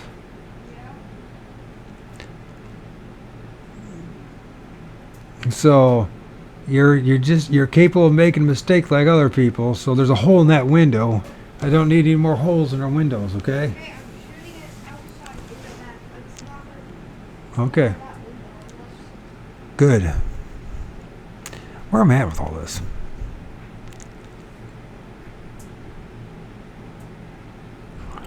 Whatever happened to all those bones and relics? Some are packed away in the basement of local museums. Most have moved generation after generation from living rooms to barns to garage to garbage dumps. Since science does not believe in giants, scientists are naturally not very interested in a giant human bones. No one can estimate how many hundreds or thousands of these finds have been made over the years.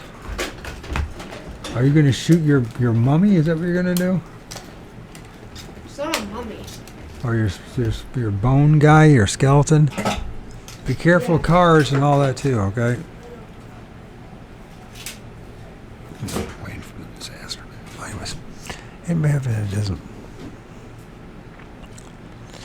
In 1896 to 97, scores of mysterious airships appeared suddenly in the skies all over the United States. Newspapers for the period were filled with incredible stories of objects and their peculiar occupants.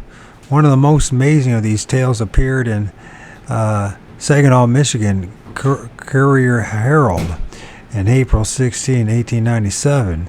It seems that at 4:30 a.m. on Wednesday morning, April 14th, a strange flying contraption landed in a field near Howard City, Michigan. A naked giant stepped from it. He is... How do we pause this?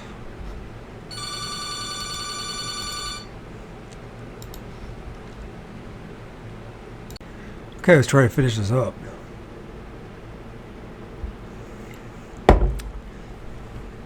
It says here, it seems that at 4:30 a.m. on Wednesday morning, April 14th, a strange flying contraption landed in a field near Howard City, Michigan, and a naked giant stepped from it. He is about 9.5 feet tall, in quotes, the report stated, and he's tall while musical, not muscular, musical. It is not talk at all, but seems to be a repetition of bellowing. Interesting. One of the farmers who was somewhat braver attempted to go near him and got a kick that will last him for some time, having got his hip broken.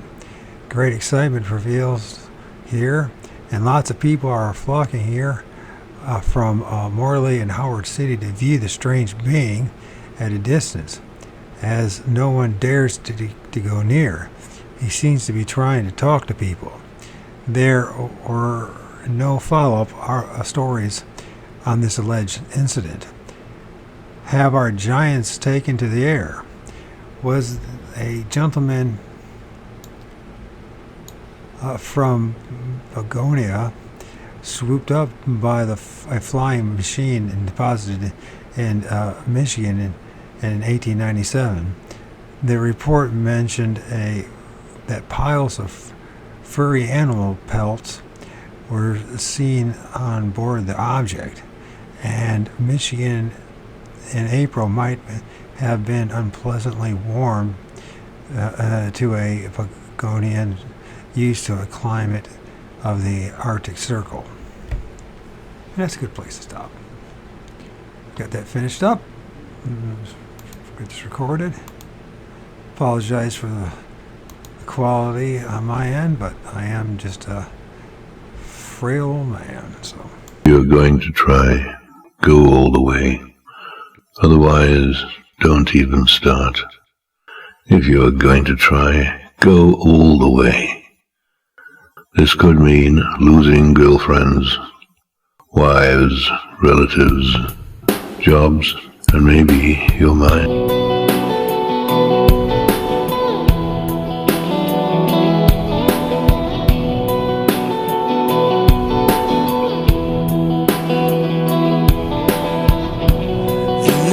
Don't know, you should take it slow. Are you searching? Is it